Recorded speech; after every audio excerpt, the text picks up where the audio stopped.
सो नमस्कार दोस्तों, मेरा नाम है आयुष और आज मैं आपके लिए लेके आया हूँ कंप्यूटेशनल थिंकिंग का वीक 1 से लेके वीक 4 तक एक कंप्लीट वन शॉट। इस वन शॉट में हम वीक 1 से लेके वीक 4 तक पूरा डिटेल में पढ़ेंगे, एक दो क्वेश्चन साथ में लगाएंगे and eight the end of the explanation हम लोग एक पूरा का पूरा PYQ सॉल्व करने वाले हैं, जिसमें हमारे 11 से 15 क्वेश्चन होंगे। तो बिना किसी देरी के हम लोग स्टार्ट करते हैं।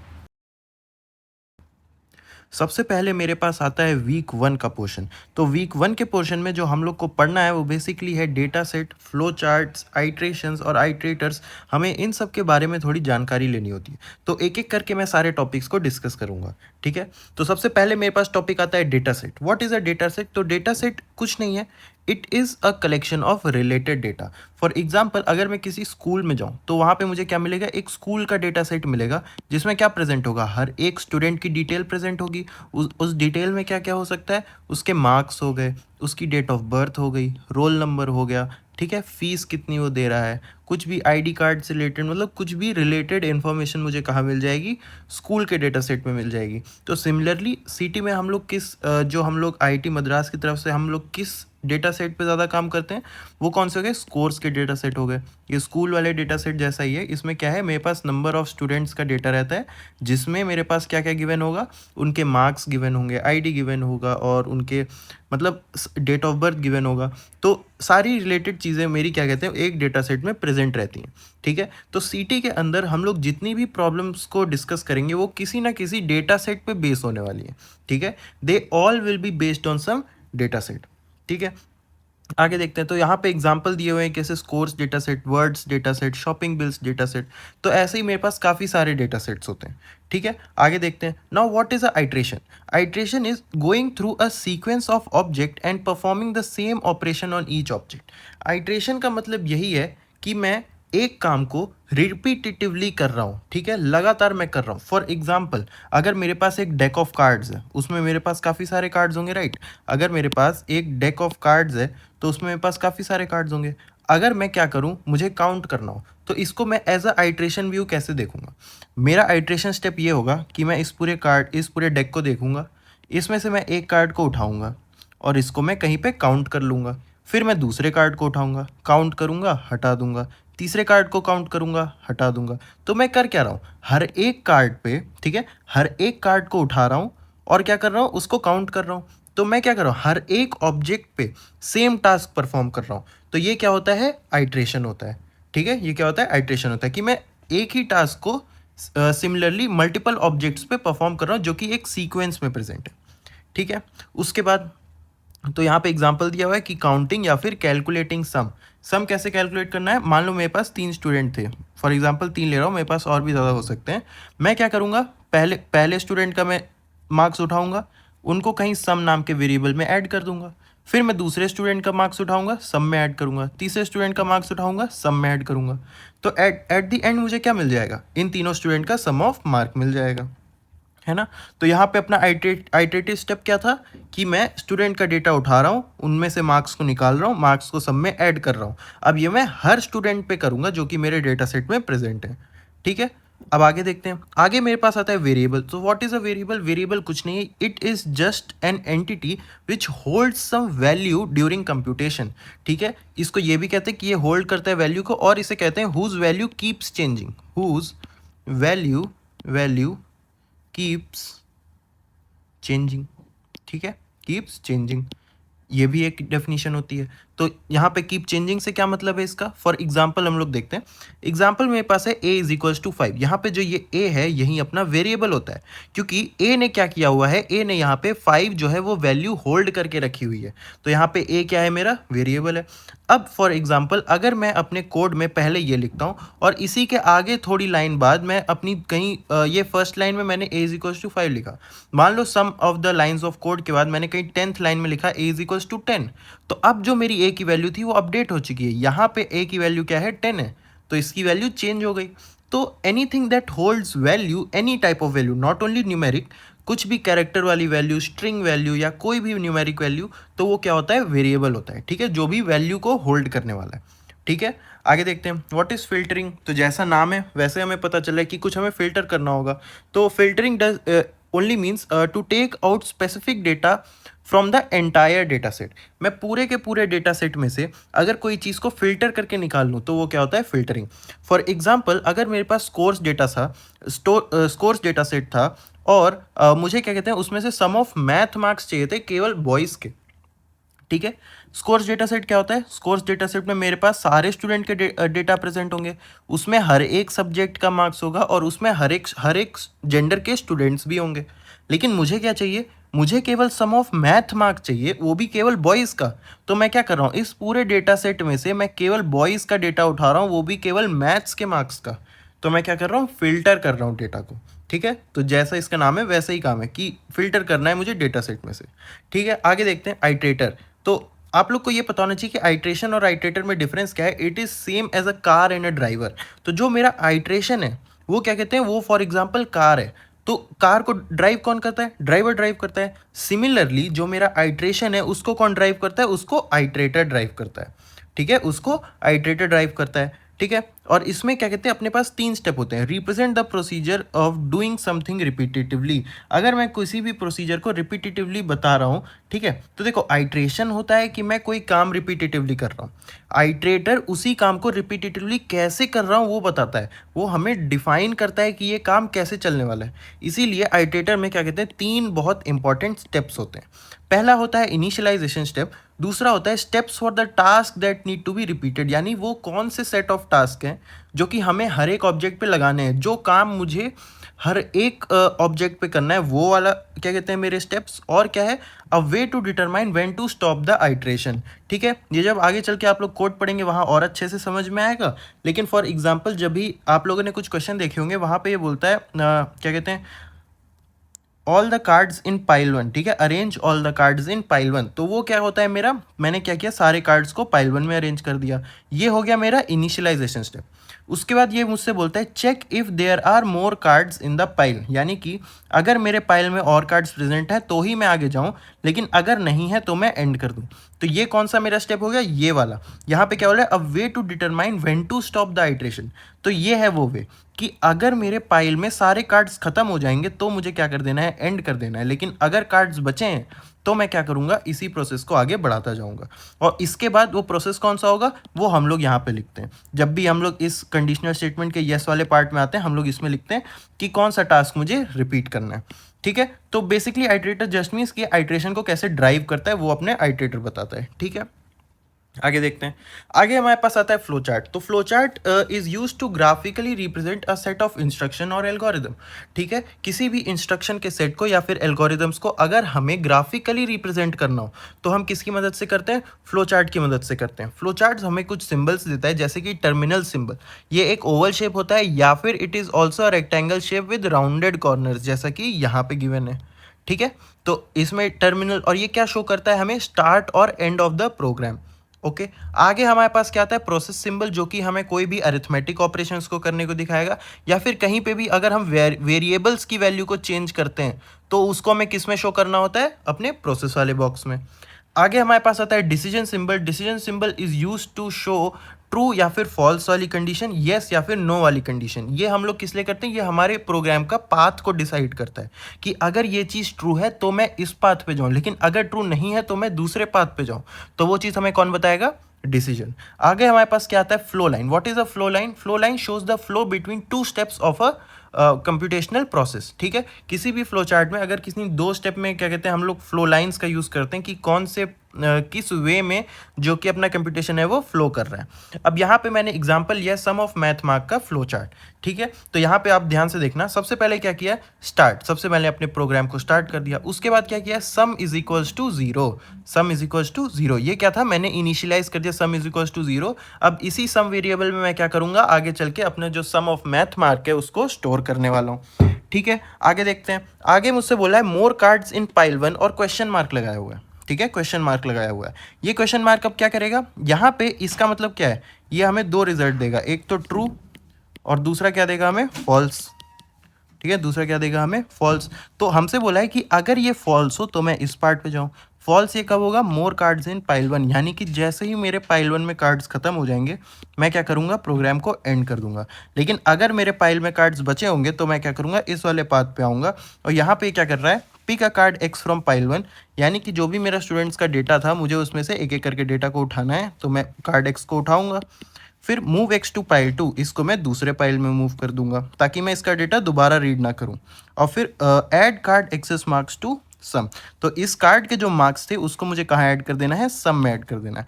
अब सिमिलरली जब मैं ये सारे स्टूडेंट्स के लिए करूँगा तो एट द एंड मुझे सम में क्या मिल जाएगा, मेरे टोटल मार्क्स का सम मिल जाएगा। ठीक है, तो ऐसे हम लोग फ्लो चार्ट्स को बनाते हैं। आगे देखते हैं। आगे मेरे पास है फ्लो चार्ट आफ्टर फिल्टरिंग। तो फिल्टरिंग के बाद फ्लो चार्ट्स कैसे लगते हैं। अब फॉर एग्जांपल अगर मुझे बॉयज़ मैथ मार्क चाहिए हो और गर्ल्स मैथ मार्क चाहिए हो तो मुझे क्या करना पड़ेगा, अपने डेटा सेट को फिल्टर करना पड़ेगा। तो सिमिलर सा ही फ्लो चार्ट है। मैंने क्या किया है, अपने प्रोग्राम को स्टार्ट किया है। अब की बार मैंने 2 वेरिएबल असाइन किए हैं, girls sum and boy sum. Girls sum में मैं गर्ल्स के टोटल मार्क्स को स्कोर करने वाला हूँ, सेट करने वाला हूँ, और बॉयज़ सम में मैं क्या कहते हैं, टोटल मैथ मार्क बॉयज़ के स्टोर करने वाला हूँ। ठीक है, तो आगे मैंने वही एक कंडीशन लगाई कि अगर मेरे पाइल में कार्ड्स खत्म हो जाएं तो मैं क्या करूंगा, अपने प्रोग्राम को एंड कर दूंगा। ठीक है, लेकिन अगर कार्ड्स अभी बचे हैं तो मुझे क्या करना है, उस कार्ड को उठाना है, उसको मैं दूसरे पाइल में भेज दूंगा ताकि मैं उसको दोबारा रीड ना करूं। और फिर से मैंने एक यहाँ पे कंडीशनल वाला बॉक्स लगा दिया है, एक डिसीजन बॉक्स लगा दिया है। ये क्या है, ये चेक करता है कि क्या जो मेरे पास कार्ड है अगर वो बॉय है, अगर वो बॉय है तो उसके मार्क्स में बॉय सम में ऐड करता हूँ, लेकिन अगर वो बॉय नहीं है तो मैं क्या करूँगा, गर्ल्स सम में उसके मार्क्स को ऐड कर दूंगा। तो eight the end of the execution मुझे क्या मिल जाएगा, गर्ल्स सम एंड बॉय सम। ठीक है, आगे देखते हैं। आगे मेरे पास अपना एक टॉपिक आता है sanity of data, which just means कि क्या मेरा जो डेटा है वो सेंसिबल है, क्या मेरा डेटा सेंसिबल है। अगर ये डेटा सेंसिबल है तो हम लोग बेसिकली बस सैनिटी ऑफ डेटा में ये देखते हैं क्या डेटा सेंसिबल है और वो सेंस बना रहा है या नहीं बनाना, वो करेक्ट है या नहीं है।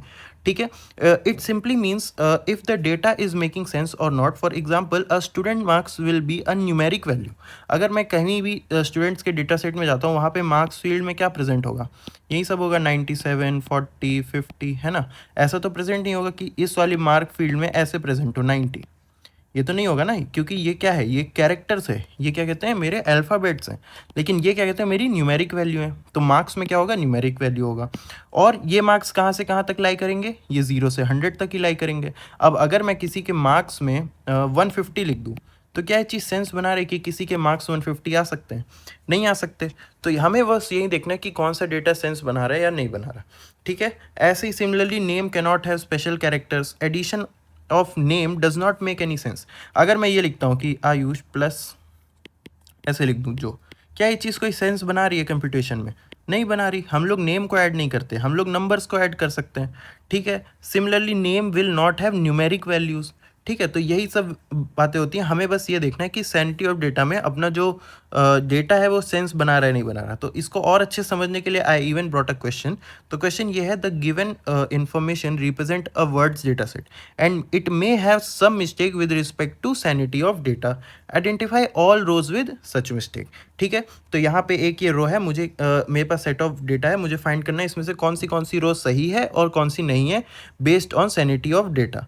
ठीक है, तो रो 1 देखते हैं। रो 1 में मेरी फील्ड क्या है, कार्ड नंबर, लेकिन उसकी वैल्यू क्या है, ABC। क्या ये एक्चुअल में ट्रू होगा, नहीं होगा, क्योंकि कार्ड नंबर की वैल्यू क्या होगी, कुछ तो न्यूमेरिक वैल्यू होगी, राइट। तो ये क्या कहते हैं, अपनी जो रो 1 है वो गलत है।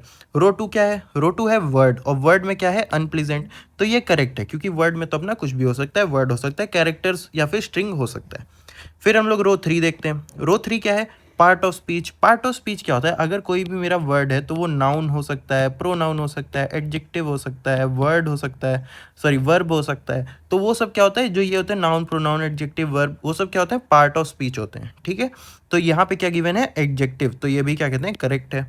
फिर रो 4 देखते हैं, लेटर काउंट। लेटर काउंट क्या होता है, अगर मैं एक ऐसे वर्ड लिखता हूँ AYUSH, इसका लेटर काउंट क्या है, 5, क्योंकि इसमें 5 लेटर्स हैं। ठीक है, तो लेटर काउंट ये होता है। अब आप खुद ही सोचो, क्या लेटर काउंट कभी नेगेटिव होगा, किसी चीज़ को अगर मैं काउंट कर रहा हूँ, क्या मैं कभी नेगेटिव में काउंट कर पाऊंगा, नहीं कर पाऊंगा। तो ये वाली रो भी गलत है।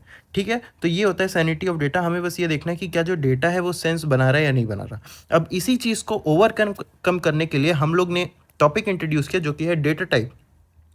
यानी कि मैं क्या करूँगा, by associating data type with a data element we can tell the computer how we intend to use that element. ठीक है, हम लोग कंप्यूटर को पहले ही बता देंगे कि इस फील्ड में केवल न्यूमेरिक वैल्यूज़ लो, इस फील्ड में केवल कैरेक्टर की वैल्यूज़ लो। ठीक है, अब वो अगर न्यूमेरिक वैल्यूज़ ले लेगा तो कंप्यूटर को ये भी पता होगा कि इस पे कौन से ऑपरेशन कर सकते हैं, कंप्यूटर को ये भी पता होगा कि कैरेक्टर पे कौन से ऑपरेशन कर सकते हैं। ठीक है, तो इसीलिए जो अपने पास कॉन्सेप्ट आता है डेटा टाइप का, वो आता है इसी चीज़ को सॉल्व करने के लिए।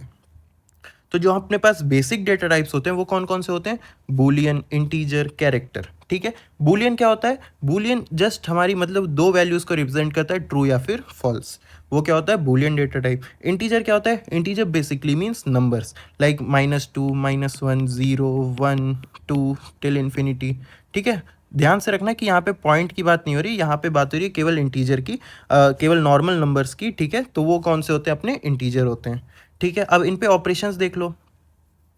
जब भी हम लोग दो इंटीजर पे प्लस ऑपरेशन परफॉर्म करते हैं तो हमें क्या मिलेगा, इंटीजर ही मिलेगा। फॉर एग्जांपल अगर मैं 2 + 1 कर रहा हूँ तो मुझे क्या मिल रहा है, 3। और 3 क्या है, 3 खुद में भी एक इंटीजर है। सिमिलरली अगर मैं माइनस करता हूँ तो भी इंटीजर मिलेगा, डिवाइड पे भी इंटीजर, मल्टीप्लाई पे भी इंटीजर।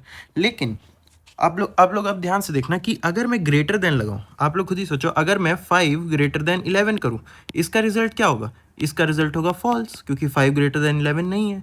अगर मैं 5 ग्रेटर देन 1 करूं, इसका रिजल्ट क्या होगा, इसका रिजल्ट होगा ट्रू, क्योंकि ये तो ट्रू है। तो यहाँ पे कौन सा इसका रिटर्न टाइप हो गया, रिटर्न टाइप हो गया बूलियन। लेकिन प्लस माइनस डिवाइड मल्टीप्लाई का रिटर्न टाइप क्या हो गया, इंटीजर। ठीक है, आगे चलते हैं। इसके बाद मेरे पास एक और आता है, मेरे पास डेटा टाइप जो कि है कैरेक्टर। ठीक है, कैरेक्टर क्या होता है, बेसिकली मेरे अल्फ़ाबेट्स। अब ध्यान से देखना, जो मेरे कैरेक्टर्स होते हैं, ठीक है, जो कैरेक्टर डेटा टाइप होता है, it is just use to show a single alphabet. जैसे ए हो गया, सिंगल सिंगल दिखा रहा हूँ, स्मॉल ए हो गया सिंगल, मैंने कहते कैपिटल बी दिखा है, ये भी सिंगल। तो हम लोग कैरेक्टर में केवल एक सिंगल क्या कहते हैं, अपने अल्फ़ाबेट को शो करते हैं। लेकिन अगर मैं मल्टीपल अल्फ़ाबेट को शो करूं, मल्टीपल अल्फ़ाबेट को, तो उसका क्या हो जाता है डेटा टाइप, उसका डेटा टाइप हो जाता है स्ट्रिंग। ठीक है, when multiple characters come together they form a string. ठीक है, they are nothing different, but ये है कि जब मेरे पास मल्टीपल कैरेक्टर साथ में आ जाते हैं तो मैं उसको स्ट्रिंग बोलता हूँ। ठीक है, a single alphabet is of character data type when more than one characters come together they form a string. Okay, अब मैं कुछ सब टाइप्स ले लेता हूँ जो कि एग्जाम्पल है मेरे। जैसे कि मेरे पास हो गया इंटीजर। इंटीजर में मेरे पास क्या क्या आएगा, date, marks, quantity, ranks, count, ये सब कहाँ आ जाएगा मेरा, इंटीजर में। उसके बाद कैरेक्टर में क्या आ जाएगा, कैरेक्टर में क्या हो गया, जेंडर, क्योंकि जेंडर को हम लोग कैसे शो कर सकते हैं, एम या फिर एफ, मेल या फिर फीमेल। चॉइस में हम लोग कैसे कर सकते हैं, वाई या फिर एन, यस या फिर नो। सिमिलरली मेरे पास क्या है, स्ट्रिंग। स्ट्रिंग क्या हो जाएगा, name, city, word, category. Name में मैंने अपना नाम लिख दिया, तो ये क्या है, ये कलेक्शन ऑफ कैरेक्टर्स है, तो इसको मैं कहाँ शो कर सकता हूँ, स्ट्रिंग में। सिमिलरली सिटी को भी कर सकता हूँ, सिटी में चेन्नई हो गया। अब सिमिलरली वर्ड और कैटेगरी को भी। तो वीक 1 में इतना ही पोर्शन था, इसके आगे हम लोग इसके 2 क्वेश्चन सॉल्व करेंगे और फिर हम लोग आगे बढ़ेंगे अपने। तो अब हम लोग वीक 1 के कुछ क्वेश्चन सॉल्व करेंगे। मेरे पास पहला क्वेश्चन आता है, the following procedure is executed using the shopping bills data set, what will x represent at the end of the execution. तो हमें बताना है कि एक्स क्या रिप्रेजेंट करेगा। ठीक है, तो हम लोग स्टेप बाय स्टेप देखते हैं और फिर बताते हैं कि इसका क्या आंसर होगा। तो स्टेप 1 कहता है, arrange all a card in a single pile called pile 1, यानी कि मैंने सारे डेटा को एक पाइल में अरेंज कर दिया। ओके, आगे वो बोलता है, initialize variable A B and X to 0। मैंने क्या किया, ए बी और एक्स को क्या कर लिया, 0 असाइन कर दिया। ठीक है, इसके बाद क्या बोलता है, if pile 1 is empty then stop the iteration and execute step 7, यानी कि अगर मेरा जो ये है, यहाँ पे कहते हैं पाइल एम्प्टी, यानी कि अगर मेरा जो पाइल है वो एम्प्टी होगा तो मुझे क्या करना है, तो मुझे स्टेप 7 को एग्जीक्यूट करना है, स्टेप 7 को। ठीक है, स्टेप 7 क्या है, स्टेप 7 है, divide A by B and store the result in X, यानी कि X equals to A by B.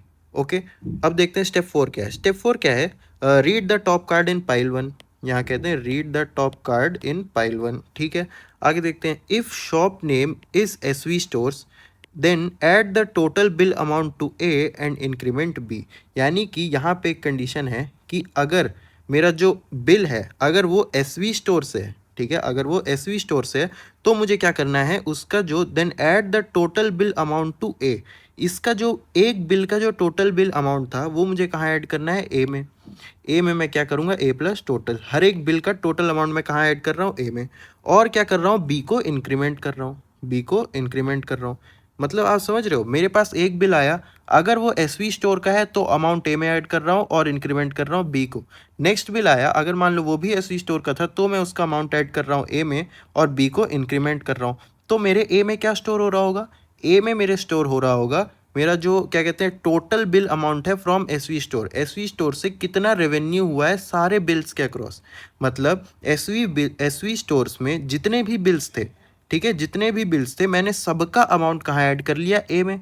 तो अब मेरे पास क्या होगा, ए में total revenue of SV stores. और बी क्या कर रहा है, बी इंक्रीमेंट हो रहा है जब जब हमारे पास एसवी स्टोर आ रहा है, यानी कि बी में क्या स्टोर होगा कि कितने बिल्स थे एसवी स्टोर के, ठीक है, एसवी स्टोर के कितने बिल्स थे वो कहाँ स्टोर हो रहा होगा, बी में स्टोर हो रहा होगा, ठीक है। तो ये प्रोसेस अपना कंटिन्यू चलता रहेगा। अब जैसे ही मैंने सारे बिल्स को एक्सेस कर लिया, मैं क्या करूँगा, मैं अपने प्रोग्राम को एंड करूँगा और कहाँ पे आ जाऊँगा, स्टेप 7 पे। स्टेप 7 क्या बोलता है, X equals to A by B. तो एक्स की वैल्यू क्या हो रही है, total by total bill amount, total bill amount by number of bills. तो यहाँ पे हम लोग को क्या मिलेगा, एक्स में क्या स्टोर हो रहा होगा, एवरेज अमाउंट, ठीक है, average bill amount from SV stores, ठीक है। तो अगर मैं करेक्ट ऑप्शन देखूँ, यहाँ पे पहला ऑप्शन क्या है, total bill amount from SV store, गलत है क्योंकि ये कहाँ स्टोर हो रहा है, ए में। फिर क्या है, number of bills from SV store, ये भी गलत है क्योंकि ये कहाँ स्टोर हो रहा है, बी में। फिर average total bill amount from SV stores, ये क्या कहते हैं, अपना करेक्ट ऑप्शन है क्योंकि ये कहाँ स्टोर हो रहा है, एक्स में। फोर्थ ऑप्शन देखते हैं, average of total bill amount from all the shop other than SV store, ये तो बिल्कुल ही गलत है क्योंकि यहाँ पे अगर देखें तो हमसे साफ साफ कंडीशन बोला है कि if the shop name is SV stores, if the shop name is SV stores, ठीक है। तो यहाँ पे क्या होगा इसका correct answer, average of total bill amount from SV stores, ठीक है। अब हम लोग बढ़ते हैं अपने नेक्स्ट क्वेश्चन की तरफ। नेक्स्ट क्वेश्चन क्या है, the following pseudocode is executed using the words data set, what will A represent at the end of the execution. हमें बताना है कि ए क्या रिप्रेजेंट करेगा, ठीक है। तो सबसे पहले बोला है arrange all a card in single pile called pile 1, ठीक है। इनिशियलाइज वेरिएबल ए टू 0, मैंने क्या किया, ए को 0 इनिशियलाइज कर लिया, ठीक है। If pile 1 is empty then stop the iteration, अगर मेरा पाइल 1 एम्प्टी हो जाता है तो मुझे क्या कर देना है, आइट्रेशन को स्टॉप कर देना है, और नहीं, अगर एम्प्टी नहीं है तो मैं इन स्टेप्स को फॉलो करूंगा, ठीक है। Read the top card in pile 1, मैं क्या कहते हैं जो भी अपना कार्ड है टॉप पे उसको रीड करूंगा। आगे, if the word ends with a full stop and part of speech यानी वो वर्ड नाउन है, प्रोनाउन है, एडजेक्टिव है, ये सब है, ठीक है। अगर जो मेरा वर्ड है वो फुल स्टॉप से एंड कर रहा है, ठीक है, एंड यानी इसके साथ साथ part of speech is adjective, ठीक है। तो यहाँ पे दो कंडीशन है और दोनों साथ में कैसे जुड़ी हुई हैं, एंड से।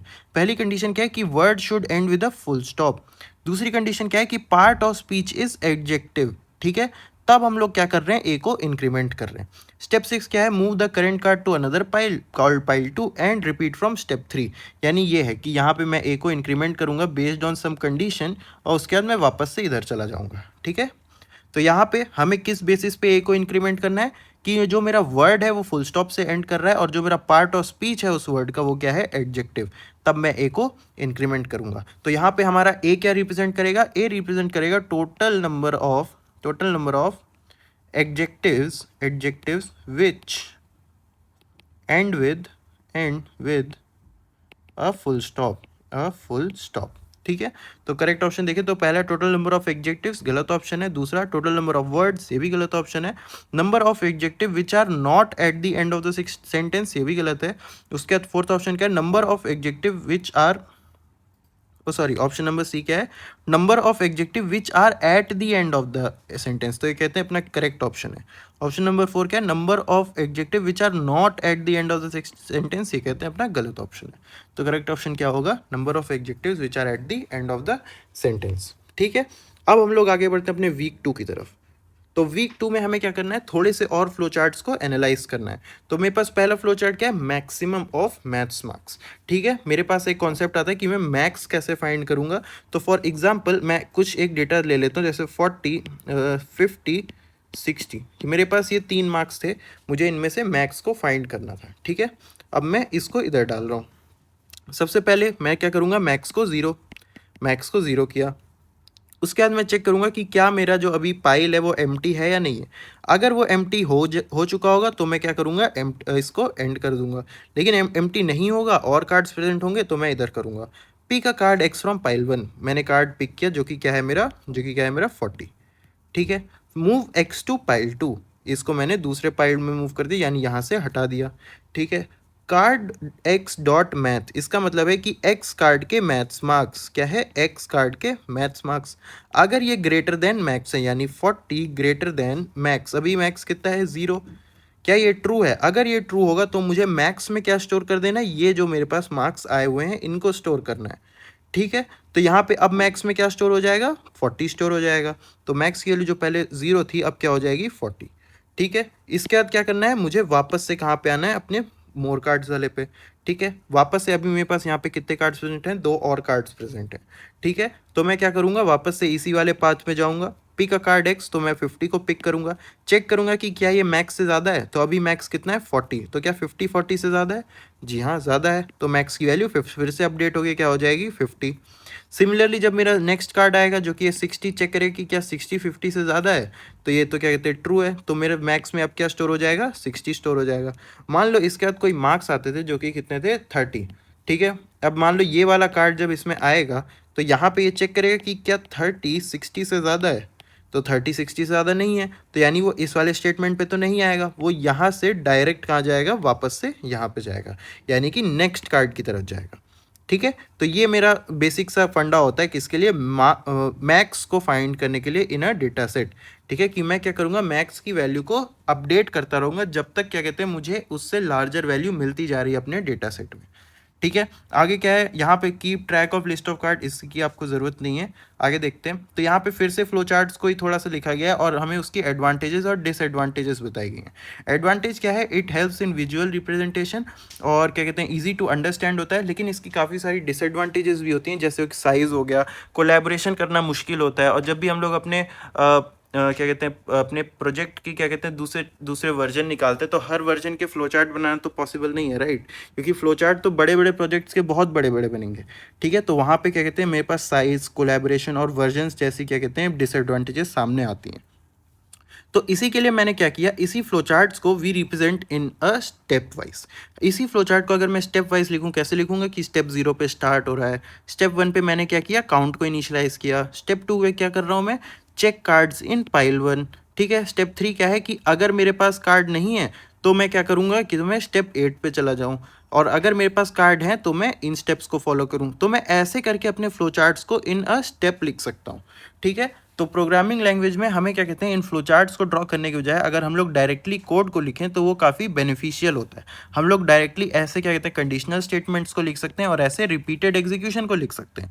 कंडीशनल स्टेटमेंट कैसे, यहाँ पे मैं लिखूंगा if no more cards go to step 8, यानी कि अगर मेरे पास कार्ड्स नहीं बचे तो मैं स्टेप 4 स्टेप 5 स्टेप 6 और स्टेप 7 इनको स्किप करके डायरेक्टली स्टेप 8 पे चला जाऊं। ठीक है, तो मुझे क्या कहते हैं उसके लिए बहुत ज़्यादा डायग्राम्स नहीं बनाने पड़े, मैंने 2 लाइन में ही लिख दिया। तो ये क्या होता है मेरा कंडीशनल एग्जीक्यूशन। लेकिन अगर मुझे क्या कहते हैं रिपीटेड एग्जीक्यूशन करना हो तो मैं क्या करूँगा, यहाँ पे करूँगा कि चेक कार्ड्स इन पाइल 1, उसके बाद मैं यहाँ पे कुछ लिख रहा हूँ स्टेप्स, और उसके बाद स्टेप 7 क्या है, गो बैक टू स्टेप 2, यानी कि मैं यहाँ पे रिपीटेडली एग्जीक्यूट कर रहा हूँ जो भी मेरे सेट ऑफ स्टेटमेंट थे 2 और 7 के बीच में। ठीक है, तो ये क्या होता है रिपीटेड एग्जीक्यूशन। तो without drawing that much we can directly write it as in English कि हम लोग कैसे अपने स्टेप्स को एग्जीक्यूट करने वाले हैं। ठीक है, तो इसी से मेरे पास टॉपिक आता है सूडो कोड का। सूडो कोड मतलब मैं अपने फ्लो चार्ट को या फिर अपने प्रोग्राम के एल्गोरिदम को, जो इंस्ट्रक्शंस हैं उनको in a very easy and understandable language, ठीक है, किसी भी प्रोग्रामिंग लैंग्वेज को फॉलो नहीं करूंगा मैं, इंग्लिश या फिर किसी भी अपनी अंडरस्टैंडेबल लैंग्वेज में मैं क्या लिखने वाला हूँ, उसका कोड लिखने वाला हूँ। तो वो क्या होता है, सूडो कोड होता है। ठीक है, तो फॉर एग्जाम्पल यहाँ पे क्या है मेरे पास, ये मेरा काउंटिंग का फ्लो चार्ट है। तो अगर मैं इसी का सूडो कोड देखूँ तो वो कैसे होगा, सबसे पहले मैंने क्या किया है, अपने प्रोग्राम को स्टार्ट किया है, उसके बाद मैंने काउंट को इनिशियलाइज किया है 0। ठीक है, while pile 1 has more cards, यहाँ पे वाइल लूप क्या करता है, ज़रा ध्यान से देखो। यहाँ पे हम लोग ऐसे करते थे ना कि ये कंडीशन लगाते थे, अगर ये फॉल्स होता था तो इधर, ट्रू होता था तो हम लोग इधर से आके यहाँ पे वापस जाते थे। तो यही काम है वाइल लूप का। वाइल लूप का क्या काम है कि अगर मैं वाइल लिखता हूँ और उसके बाद उसके ब्रैकेट में मैं कुछ कंडीशन देता हूँ, ठीक है। और इसके बाद यहाँ पे मैं इसके करली ब्रैकेट क्या होते हैं, करली ब्रैकेट बताते हैं कि इस वाइल का कोड ब्लॉक किए, यानी करली ब्रैकेट ये बताएगा कि वाइल के अंदर ये सेट ऑफ स्टेटमेंट है, इनको हमें कब तक एग्जीक्यूट करना है, जब तक ये जो कंडीशन है मेरी, ये क्या कहते हैं, ये ट्रू रहे। ठीक है। तो यहाँ पे एग्जाम्पल में क्या दिया हुआ है, while pile 1 has more cards, यानी जब तक मेरे पाइल 1 में कार्ड्स रहेंगे तब तक मुझे ये सारे स्टेप्स को फॉलो करना है। ये सारे स्टेप्स क्या हैं, pick a card x from pile 1, card को उठाना है, मूव x टू पाइल 2, इसको दूसरे पाइल में भेजना है, इंक्रीमेंट काउंट, तो यहाँ पे मैं क्या कर रहा हूँ, हर एक कार्ड को काउंट कर लूंगा जब तक मेरे पाइल 1 में कार्ड्स प्रेजेंट होंगे। जैसे ही कार्ड्स प्रेजेंट नहीं होंगे, मेरा जो वाइल लूप है वो कहाँ आ जाएगा, बाहर आ जाएगा, जहाँ पे वो खत्म हुआ है वहाँ पे क्या कहते हैं, एक बाहर आ जाएगा। ठीक है। तो ऐसे हम लोग वाइल लूप को लिखते हैं। तो सिमिलरली यहाँ पे क्या कहते हैं, काउंटिंग कार्ड्स का मेरा प्रोसीजर है। यहाँ पे क्या कहते हैं, सम ऑफ मैथ मार्क का है। सम ऑफ मैथ मार्क का कैसे, सबसे पहले मैंने क्या किया, सम को 0 असाइन कर दिया। उसके बाद मैंने क्या किया, while pile 1 has more cards, यानी कि जब तक मेरे पाइल 1 में कार्ड्स हैं मैं इन सेट ऑफ स्टेटमेंट को लगातार परफॉर्म करूं। ये क्या है, pick a card x from pile 1, move x to pile 2, sum is equals to x dot math, sum is equals to sum plus x dot math. x dot math का मतलब कि जो भी मेरे पास x कार्ड आया है उसके maths के मार्क्स कहाँ ऐड करने हैं, मुझे सम में ऐड करने हैं। ठीक है। तो यहाँ पे at the end of the execution मुझे क्या मिलेगा, सम में मुझे मिल जाएगा sum of math mark. Okay. Similarly मेरे पास ऐसे ही बॉयज़ मार्क्स भी है। सिंपल से हम लोग बस इस कोड में एक ही चीज़ चेंज करेंगे कि अगर if X dot gender is equals to M, तो ही मैं क्या कर रहा हूँ, मैथ्स में अपने जो एक्स डॉट मैथ्स के जो मार्क्स हैं उसको कहाँ ऐड कर रहा हूँ, सम में।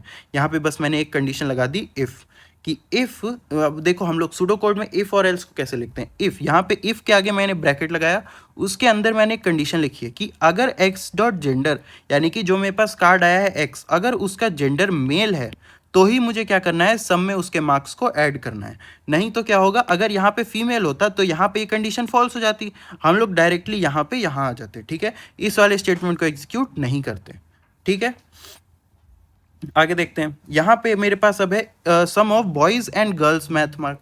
तो यहाँ पे क्या चीज़ है, सिंपल से बस एक ही डिफरेंस है कि अगर x dot gender is equals to m, कि अगर जो मेरे पास क्या कहते हैं जेंडर है x कार्ड का, अगर वो मेल है तो मैं क्या करूँगा, बॉय सम में उसके मार्क्स को ऐड करूँगा। लेकिन अगर ये इफ़ वाली कंडीशन फॉल्स हो जाती है, ये वाली कंडीशन फॉल्स हो जाती है, तो मैं क्या करूँगा, एल्स पार्ट में जंप करूँगा और एल्स पार्ट में जो भी लिखा होगा उसको एग्जीक्यूट कर दूंगा। एल्स पार्ट में हम लोग को कोई कंडीशन नहीं लिखनी होती। एल्स पार्ट मेरा तब एग्जीक्यूट होता है जब मेरी इफ़ की कंडीशन क्या कहते हैं, एग्जीक्यूट ना हो रही हो। ठीक है। एल्स पार्ट को लिखना कंपलसरी भी नहीं होता है। अगर एल्स पार्ट लिखा हुआ है तो उसका यही मतलब है कि अगर इफ़ की कंडीशन एग्जीक्यूट नहीं हो रही है तो उसके बजाय एल्स पार्ट हमेशा एग्जीक्यूट होगा। ठीक है। तो यहाँ क्या होगा फिर, गर्ल्स के, कि अगर मेरा मेल जेंडर वाली कंडीशन फॉल्स है तो जेंडर कौन सा बचा, फीमेल, तो मैं क्या करूँगा, मार्क्स कहाँ ऐड कर दूंगा, गर्ल्स सम में। ठीक है। सिमिलरली ऐसे ही मेरे पास मैक्स मैथ मार्क का भी कोड है, जो कि क्या है, मैक्स को मैंने पहले 0 असाइन किया है, फिर while pile 1 has more card, pick a card x from pile 1, move x to pile 2। यहाँ पे मैंने एक कंडीशन रखी कि अगर जो मेरे पास मार्क्स आए हैं अगर वो मैक्स से ज़्यादा हैं तो मैं क्या करूँगा, मैक्स की वैल्यू को अपडेट कर दूंगा। ठीक है। तो यहाँ पे मैंने क्या कर दिया, मैक्स वाले कोड को मैंने इन अ सूडो कोड रिप्रेजेंट कर दिया। अब आगे से आप लोग को सूडो कोड में ही प्रॉब्लम्स मिलेंगे। ठीक है। धीरे धीरे हम लोग सूडो कोड पे ही शिफ्ट करेंगे। तो यहाँ पे मेरे पास वीक 2 का एक क्वेश्चन है, at the end of the execution of the given procedure of the scores data set what will A and B represent. हमें बताना है कि ए और बी की वैल्यू क्या होगी। ठीक है। तो स्टेप 1 देखते हैं, arrange all cards in a single pile called pile 1। मैंने क्या किया, जितने भी मेरे पास स्टूडेंट्स का डेटा था उनको मैंने एक सिंगल पाइल में अरेंज कर लिया। ठीक है। एक सिंगल पाइल में अरेंज कर लिया। आगे देखते हैं, maintain 2 variables A B and initialise A to 101। A को मैं इनिशियलाइज कर रहा हूँ 101 और बी को इनिशियलाइज कर रहा हूँ 0। ठीक है। If pile 1 is empty then stop the iteration, कि अगर मेरा पाइल 1 एम्प्टी हो जाए तो मुझे स्टॉप कर देना है। Read the top card in pile 1। Okay. If A is greater than chemistry then then store the chemistry marks in A, यानी कि ये हमसे बोल रहा है कि अगर मुझे क्या कहते हैं, अगर मुझे ऐसे केमिस्ट्री मार्क्स मिले हैं जो कि ए से कम हैं तो मैं क्या कर रहा हूँ, ए की वैल्यू को अपडेट कर दे रहा हूँ। तो यहाँ पे मैं आप लोग को एग्जांपल देना चाहूँगा, क्योंकि अगर मालूम मेरे पास केमिस्ट्री मार्क्स थे 10, सॉरी मेरे पास केमिस्ट्री मार्क्स थे 20, 15 और 10। ठीक है। तो सबसे पहले मेरे पास क्या आएगा, 20। चेक होगा कि क्या 20 जो है, तो 101 क्या है, ए की वैल्यू, तो क्या 101 ग्रेटर देन 20 है। तो मैं 20 को कहाँ स्टोर कर दूंगा, ए में। तो मैंने 20 को कहाँ स्टोर कर दिया, ए में। फिर मेरे पास नेक्स्ट केमिस्ट्री मार्क्स आएंगे 15, चेक करूँगा कि क्या जो अभी 20 वैल्यू है वो ग्रेटर देन 15 है, तो ये भी है, तो यहाँ पे मैं क्या स्टोर कर दे रहा हूँ, 15, ठीक है। अब सिमिलरली मेरे पास 10 है, तो 10 भी क्या कहते हैं 15 से छोटा है, तो मैं ए की वैल्यू को अपडेट करके क्या कर दे रहा हूँ, 10। तो बेसिकली ए में स्टोर क्या हो रहा है, ए में स्टोर हो रहा है मिनिमम मार्क्स। अब वो मिनिमम मार्क किस सब्जेक्ट का है, केमिस्ट्री का। सिमिलरली मेरे पास क्या कहते हैं ऐसे ही B less than mathematics marks, then store mathematics marks in B. यानी कि अगर मुझे ऐसा कोई भी स्टूडेंट मिलता है जिसके मार्क्स क्या कहते हैं बी से ज़्यादा हैं, ठीक है, अगर जिसके मार्क्स बी से ज़्यादा हैं, तो मैं क्या करूँगा, उसके मार्क्स को कहाँ स्टोर कर दूंगा, बी में स्टोर कर दूंगा। और फिर तो मुझे बेसिकली यहाँ पे ए और बी की वैल्यू क्या मिल गई, ए होगा मेरा लीस्ट मार्क्स इन केमिस्ट्री और बी होगा मेरा मैक्सिमम मार्क्स इन मैथमेटिक्स, ठीक है। तो ए क्या है, lowest marks in chemistry and B is the highest marks in mathematics, ठीक है। तो अब हम लोग मूव करते हैं अपने नेक्स्ट क्वेश्चन की तरफ, ठीक है। तो नेक्स्ट क्वेश्चन क्या कहता है, the following procedure to data from the scores data set, ठीक है। स्कोर्स डेटा सेट से हमने क्या कहते हैं डेटा लिया, and A represents the number of male student whose physics marks are less than mathematics marks but equal to their chemistry marks, ठीक है। तो हमसे कहा है कि ए रिप्रेजेंट क्या कर रहा है, ए रिप्रेजेंट कर रहा है नंबर ऑफ स्टूडेंट जिनके जो फिजिक्स मार्क्स हैं वो क्या कहते हैं, they are less than maths marks, ठीक है, they are less than maths marks but, यानी कि इसी के साथ साथ but equal to their chemistry marks, यानी ये जो फिजिक्स के मार्क्स हैं वो केमिस्ट्री मार्क्स के क्या कहते हैं, इक्वल हैं, ठीक है, केमिस्ट्री मार्क्स के इक्वल है। The programmer may have made mistakes in one or more step, identify all such step, और हमें बताना है कि यहाँ पे ऐसे कौन से स्टेप हैं जो कि क्या कहते हैं गलत है, ठीक है। तो हम एक एक करके स्टेप रीड करते हैं, फिर हमें पता चलेगा कि कौन सा स्टेप सही है और कौन सा गलत है। तो स्टेप 1 है arrange all cards in a single pile called pile 1, तो ये वाला स्टेप तो सही है। स्टेप 2 क्या है, initialise the variable A to 1। देखो अब यहाँ पे हुई है गलती, ए को हम लोग कभी भी 1 से इनिशियलाइज नहीं करेंगे, क्योंकि हम लोग क्या कर रहे हैं, ए में हम लोग काउंट कर रहे हैं कि कितने नंबर ऑफ स्टूडेंट हैं। तो ए को इनिशियलाइज क्या करना चाहिए था, 0 से इनिशियलाइज करना चाहिए था। तो एक तो गलती मैंने यहाँ पकड़ ली कि स्टेप 2 गलत है, ठीक है। आगे देखते हैं, if pile 1 is empty then stop the iteration, ठीक है। If pile 1 is empty then stop the iteration, ये वाला स्टेप भी सही है। स्टेप 4 क्या है, read the top card in pile 1, ये भी सही है। If the gender is M, ठीक है, यहाँ पे क्या कहते हैं मेल स्टूडेंट भी लिखा होगा, is number of male student, ठीक है। तो ये भी क्या कहते हैं नंबर ऑफ मेल स्टूडेंट, ये भी एक कंडीशन थी, तो ये तो सही है, number of male student. And physics mark equal to mathematic marks and chemistry marks is greater than physics mark, then add 1 to A. तो ये ऐड 1 टू ए पार्ट तो सही है, लेकिन ये वाली कंडीशन और ये वाली कंडीशन कि केमिस्ट्री मार्क्स मेरे फिजिक्स से ज़्यादा हों और मैथ्स मार्क्स मेरे फिजिक्स के बराबर हों, ये दोनों कंडीशन क्या है, गलत है। यहाँ पे क्या होना चाहिए था कि जो फिजिक्स मार्क्स है वो मैथमेटिक्स से कम हो, जैसा कि यहाँ पे लिखा है कि फिजिक्स मार्क मैथमेटिक्स से कम हो, और क्या हो, और जो केमिस्ट्री मार्क्स हैं it should be equal to physics mark. तो एक कंडीशन यहाँ पे क्या कहते हैं, दो कंडीशन गलत हैं, तो स्टेप 5 भी क्या कहते हैं मेरा एक गलत स्टेप है। स्टेप 6 क्या कहता है, move the current card to another pile called pile 2 and repeat from step 3। Step 3 क्या है कि मैं वापस से नेक्स्ट कार्ड के लिए जाऊँ, ठीक है। तो मेरे पास जो दो गलत स्टेप आए वो कौन से हैं, स्टेप 2 और स्टेप 5। तो करेक्ट ऑप्शन क्या होगा, स्टेप 2 एंड स्टेप 5, ठीक है। तो इसी के साथ मेरा वीक 2 का पोर्शन खत्म हो जाता है। अब हम लोग आगे बढ़ेंगे अपने वीक 3। तो अब हम लोग स्टार्ट करेंगे अपना वीक 3। वीक 3 में हमें देखना है कि कैसे अभी तक हम लोग देख रहे थे जो हमारा डेटा है जो कि प्रेजेंट है, हम लोग कैसे उसे विजुलाइज कर रहे थे कि it is present in a pile. Pile में क्या है, मेरे पास मल्टीपल कार्ड्स, और उन कार्ड्स में क्या है, हर एक स्टूडेंट की डिटेल या फिर हर एक लाइब्रेरी के डेटा सेट में हर एक बुक की डिटेल, ठीक है। तो अभी तक हम देख रहे थे कि ये सारे cards are arranged in a pile, लेकिन अब हम लोग क्या करेंगे, इसी को एक टेबल की तरह देखने वाले हैं, ठीक है। तो एग्जांपल के लिए जैसे मेरे पास एक कार्ड था स्टूडेंट डेटा सेट से, उसमें क्या क्या प्रेजेंट था, ये एक कार्ड है जिसकी आईडी क्या है 17, जिसका क्या कहते हैं, जिसमें नेम क्या है Arshad, gender male, date of birth, town, maths के मार्क्स, फिजिक्स के मार्क्स, केमिस्ट्री के मार्क्स एंड टोटल मार्क्स। तो ये सब डेटा मेरे पास एक कार्ड के अंदर प्रेजेंट था। लेकिन अगर मैं चाहूँ कि इन्हीं सारे डेटा को मैं एज ए टेबल रिप्रेजेंट करूँ, तो मैं वो भी कर सकता हूँ। कैसे, मैं एक टेबल बना दूंगा जिसमें ये जितने भी मेरे एट्रीब्यूट्स हैं ये सब क्या हो जाएंगे, कॉलम्स हो जाएंगे, ठीक है, ये सब क्या हो जाएंगे, कॉलम्स हो जाएंगे। और जितनी भी मेरी रोज़ हैं, ठीक है, जितनी भी मेरी रोज़ हैं वो सारी रोज़ एक रो एक पर्टिकुलर कार्ड को रिफ़र कर रही होगी। जैसे कि यहाँ पे मैंने कौन सा कार्ड लिया हुआ है, यहाँ पे मैंने कार्ड लिया हुआ है अरशद का। ठीक है, तो अगर आप ध्यान से देखो ये वाली जो रो है अरशद वाली, इसने पूरे के पूरे एक कार्ड को रिप्रेजेंट कर दिया। ठीक है, तो अभी तक हम लोग बोल रहे थे कि arranged all card in a pile. So हम ये कहेंगे कि जितने भी मेरे कार्ड्स हैं, जितना भी मेरा डेटा है वो एक टेबल में अरेंज्ड है। ठीक है, और अगर मैं इसके एक एक रो को एक्सेस करूँगा तो वो मुझे क्या देगा, एक एक स्टूडेंट का डेटा। अभी तक हम लोग क्या देख रहे थे कि take a card from pile one, लेकिन अब हम क्या करेंगे, take a row from table, यानी कि हमने इस टेबल में से एक रो उठाई, यानी कि एक स्टूडेंट का डेटा उठाया।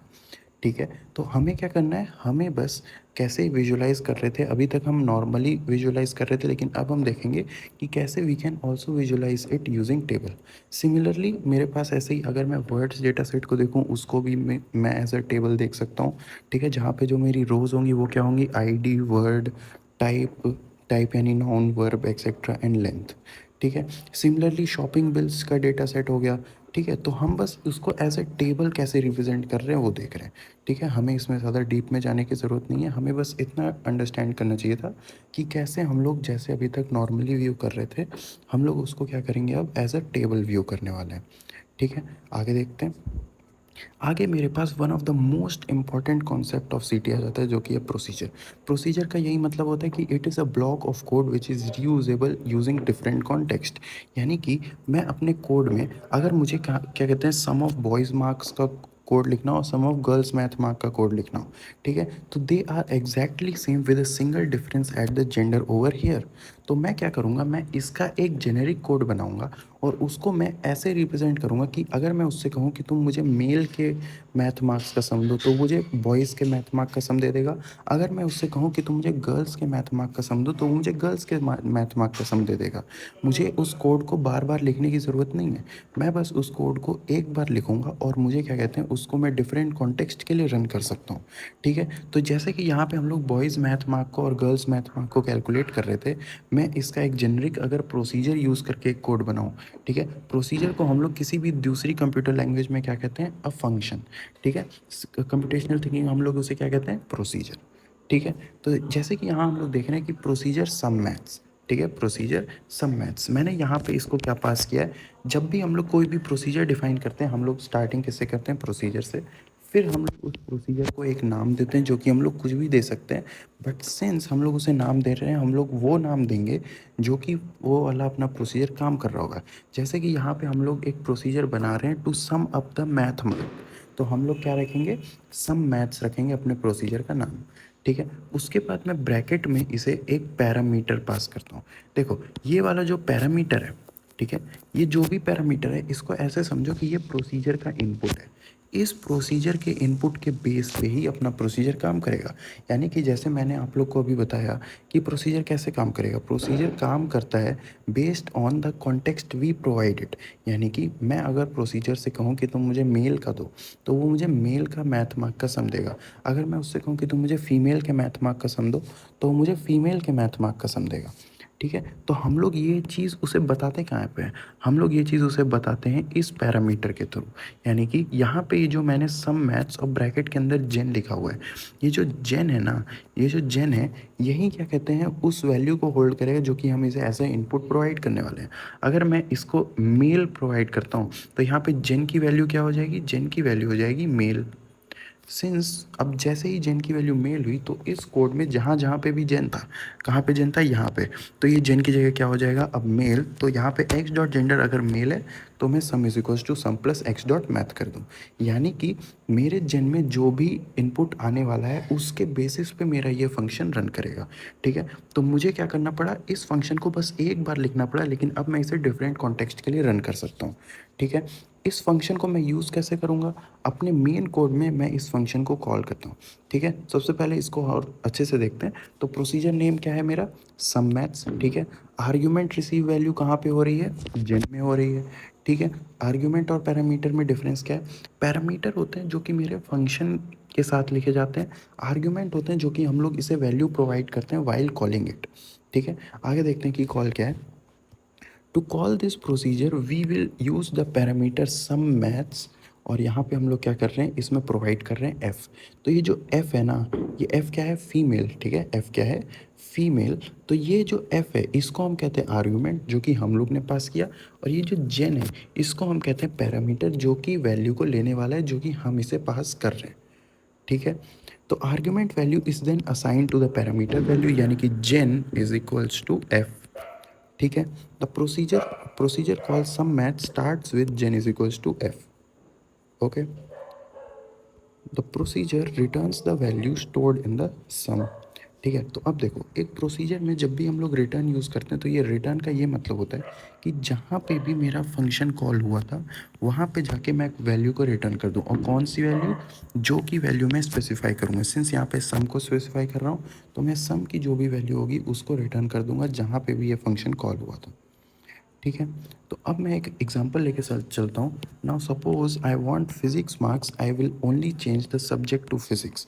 यानी कि सिमिलरली अभी तक मैं क्या कर रहा था, अगर मुझे जेंडर को चेंज करना था तो मैंने एक जेन पैरामीटर रख दिया, लेकिन मान लो मुझे क्या कहते हैं, सब्जेक्ट भी चेंज करना है, तो मैं इस जेन के साथ अगर इसको हटा के यहाँ पे कॉमा लगा के सब्जेक्ट लिख दूँ, ठीक है। तो अब मैं अगर इसको सब्जेक्ट भी दे दूँ तो ये मुझे, और फिर यहाँ पे एक्स डॉट मैथ की जगह एक्स डॉट सब्जेक्ट कर दूँ, तो क्या, अब अगर मैं इसको कोई भी सब्जेक्ट इनपुट दूंगा तो ये फंक्शन मुझे उस सब्जेक्ट के मैथमेटिक्स, उस सब्जेक्ट के टोटल मार्क्स का सम मुझे रिटर्न कर देगा, तो ये कर देगा। तो मैं वो कैसे कर सकता हूँ, ऐसे जेंडर कॉमा सब्जेक्ट, यानी कि मैं इसको जेंडर पास करूँगा और मैं क्या पास करूँगा, सब्जेक्ट पास करूँगा, ठीक है। यहाँ पे बस एक चेंज आ जाएगा। तो सिमिलरली यहाँ पे भी एक वैसा ही प्रोसीजर है। मैंने यहाँ पे दो दो पैरामीटर्स रखे हैं, कौन से दो, जेन और फील्ड। जेन क्या मेरा लेगा, जेन लेगा मेरा जेंडर, फील्ड क्या लेगा, सब्जेक्ट, जिसका मुझे टोटल मार्क्स का सम चाहिए, ठीक है। तो ऐसे हम लोग अपने प्रोसीजर को यूज़ कर सकते हैं। हम बस उसको एक बार लिखेंगे, हम लोग उसमें ये डिफ़ाइन कर देंगे कि वो क्या चीज़ इनपुट लेने वाला है, फिर उस इनपुट के हिसाब से हम लोग उसमें वैल्यूज़ पास करते हैं, और उन वैल्यूज़ के कॉन्टेक्स्ट से जो हमारा प्रोसीजर है वो हमको आउटपुट निकाल के देता है, ठीक है। तो सिंस जैसे कि आप लोग देख रहे हो, जो मेरा मेन कोड है वहाँ ये कैसे यूज़ होगा वो मैं आप लोग को दिखाता हूँ। जैसे कि यहाँ गर्ल केम सम में is equals to sum of sum marks, gender मैंने दिया है फीमेल, सब्जेक्ट मैंने दिया केमिस्ट्री। तो ये क्या करेगा, ये जैसे ही यहाँ पे ये फंक्शन कॉल हुआ है, यहाँ से ये कहाँ पे जाएगा, देखो ये अपना मेन कोड है, यहाँ पे girl chem sum is equals to sum marks. अब सम मार्क्स मेरा एक प्रोसीजर था जो कि यहाँ पे कॉल हुआ है, तो यहाँ से यहाँ पे जाएगा। जेन की वैल्यू में क्या स्टोर होगा, फीमेल, ठीक है। फील्ड की वैल्यू पे क्या स्टोर होगा, केमिस्ट्री, ओके। उसके बाद अब ये वाला कोड मुझे क्या रिटर्न, ये वाला कोड क्या करेगा, ये वाला कोड यहाँ सम में स्टोर कर देगा, सम में स्टोर कर देगा फीमेल के केमिस्ट्री मार्क्स, ठीक है। फिर जहाँ ये रिटर्न सम हो रहा है, ये रिटर्न सम कहाँ हो रहा है, गर्ल केम सम में, ठीक है। गर्ल केम सम में क्या आ गया, sum of chemistry marks of female, ठीक है। सिमिलरली बॉयज़ के सम में क्या आ जाएगा, बॉयज़ के केमिस्ट्री मार्क्स का सम, ओके। फिर हम लोग देख रहे हैं कि girl chem sum is greater than boy chem sum, तो मैं करूँगा कॉन्ग्रेचुलेट द गर्ल्स, एल्स मैं कर रहा हूँ कॉन्ग्रेचुलेट द बॉयज़, ठीक है, सिंपल है। तो फिर यही था कि हम लोग कॉलिंग अ प्रोसीजर क्या होता है, we use procedure name like a function, we will assign the return value to the variable, a procedure may or may not return a value, ठीक है। ज़रूरी नहीं है कि एक प्रोसीजर हमेशा वैल्यू रिटर्न करे। फॉर एग्जांपल अगर मैं एक प्रोसीजर बनाऊँ, अपडेट मार्क्स 17 फिज़िक्स 88, इसका मतलब क्या है कि मेरे डेटा पे भी जहाँ पे भी मार्क्स 17 है उसको मैं अपडेट करके 88 कर दूँ। क्या यहाँ पे मुझे कोई वैल्यू रिटर्न करने की ज़रूरत पड़ेगी, नहीं पड़ेगी, क्योंकि यहाँ पे मैं क्या कर रहा हूँ, बस अपडेट कर रहा हूँ। जो मेरा डेटा सेट था उसमें मैं जाके जो मेरे मार्क्स थे मैं उनको अपडेट कर रहा हूँ, ठीक है। तो यहाँ पे मुझे क्या पता चला कि हमेशा कोई फंक्शन जो है, कोई प्रोसीजर जो है वो वैल्यू को रिटर्न नहीं करेगा। तो अब अगर मैं प्रोसीजर को एज ए समराइज़ करूँ तो मैं क्या कर सकता हूँ, तो मैं ये कहूँगा कि these are pseudo code templates which work in different situations, ठीक है। Make the work easy by calling procedure with parameters. Calling a procedure हम लोग ने कैसे देखा कि मैं डायरेक्टली जो अपना प्रोसीजर का नेम है उसके साथ मैं उसको आर्ग्यूमेंट्स या फिर इनपुट प्रोवाइड करूँगा, उसके हिसाब से मेरा प्रोसीजर रन करेगा और मुझे कुछ वैल्यू रिटर्न करेगा जहाँ पे भी मैं उसको कॉल कर रहा हूँ, ठीक है, ये हमारे जो सूडो कोड है उसको मॉड्यूलराइज करता है। सिमिलरली इसी पे हमारे पास एक एग्जांपल आता है थ्री प्राइस प्रॉब्लम का। ये प्रॉब्लम काफ़ी बड़ा था तो इसको मैं कंप्लीटली ना एक्सप्लेन करके मैं इसको एक शॉर्ट वे में एक्सप्लेन कर देता हूँ। ठीक है, तो जब भी आपके पास कोड आएगा, अगर ऊपर कभी भी प्रोसीजर गिवन हो, आपको डायरेक्ट प्रोसीजर को नहीं रीड करना है। ठीक है, हमेशा अपने मेन कोड से रीड करना चालू करो। तो मेन कोड कहाँ से स्टार्ट हो रहा है? यहाँ से। ठीक है, तो इसमें सबसे पहले हमें कंस्ट्रेंट्स देखने कि किस बेसिस पे थ्री प्राइजेस मैं गिव करूँगा। तो थ्री प्राइजेस इस बेसिस पे गिव करने हैं कि जो मेरे स्टूडेंट्स हैं वो टोटल मार्क्स के बेस पे टॉप थ्री होने चाहिए, लेकिन एक कंडीशन है कि ये जो टॉप थ्री स्टूडेंट है इन्हें किसी एक सब्जेक्ट में सब्जेक्ट टॉपर होना चाहिए। सब्जेक्ट टॉपर यानी टॉप थ्री में एक सब्जेक्ट में प्रेजेंट होना चाहिए, तभी मैं क्या कहते हैं उनको प्राइज़ दूंगा। ठीक है, तो यहाँ पे हम लोग ने क्या किया, max, second max, third max और max ID, second max ID और थर्ड मैक्स आईडी ये वेरिएबल बना लिए ताकि मैं उन टॉप थ्री स्टूडेंट्स और उनकी आईडी को स्टोर कर पाऊँ इन वेरिएबल्स में और उनके मार्क्स को स्टोर कर पाऊँ इन वेरिएबल्स में। ठीक है, अब ज़रा देखो, maths 3 is equals to top three marks, यहाँ पे प्रोसीजर कॉल हुआ है तो मैं अब यहाँ पे आऊँगा। ये मेरा प्रोसीजर कॉल हुआ था, सब्जेक्ट में से पास हुआ था मैथ्स।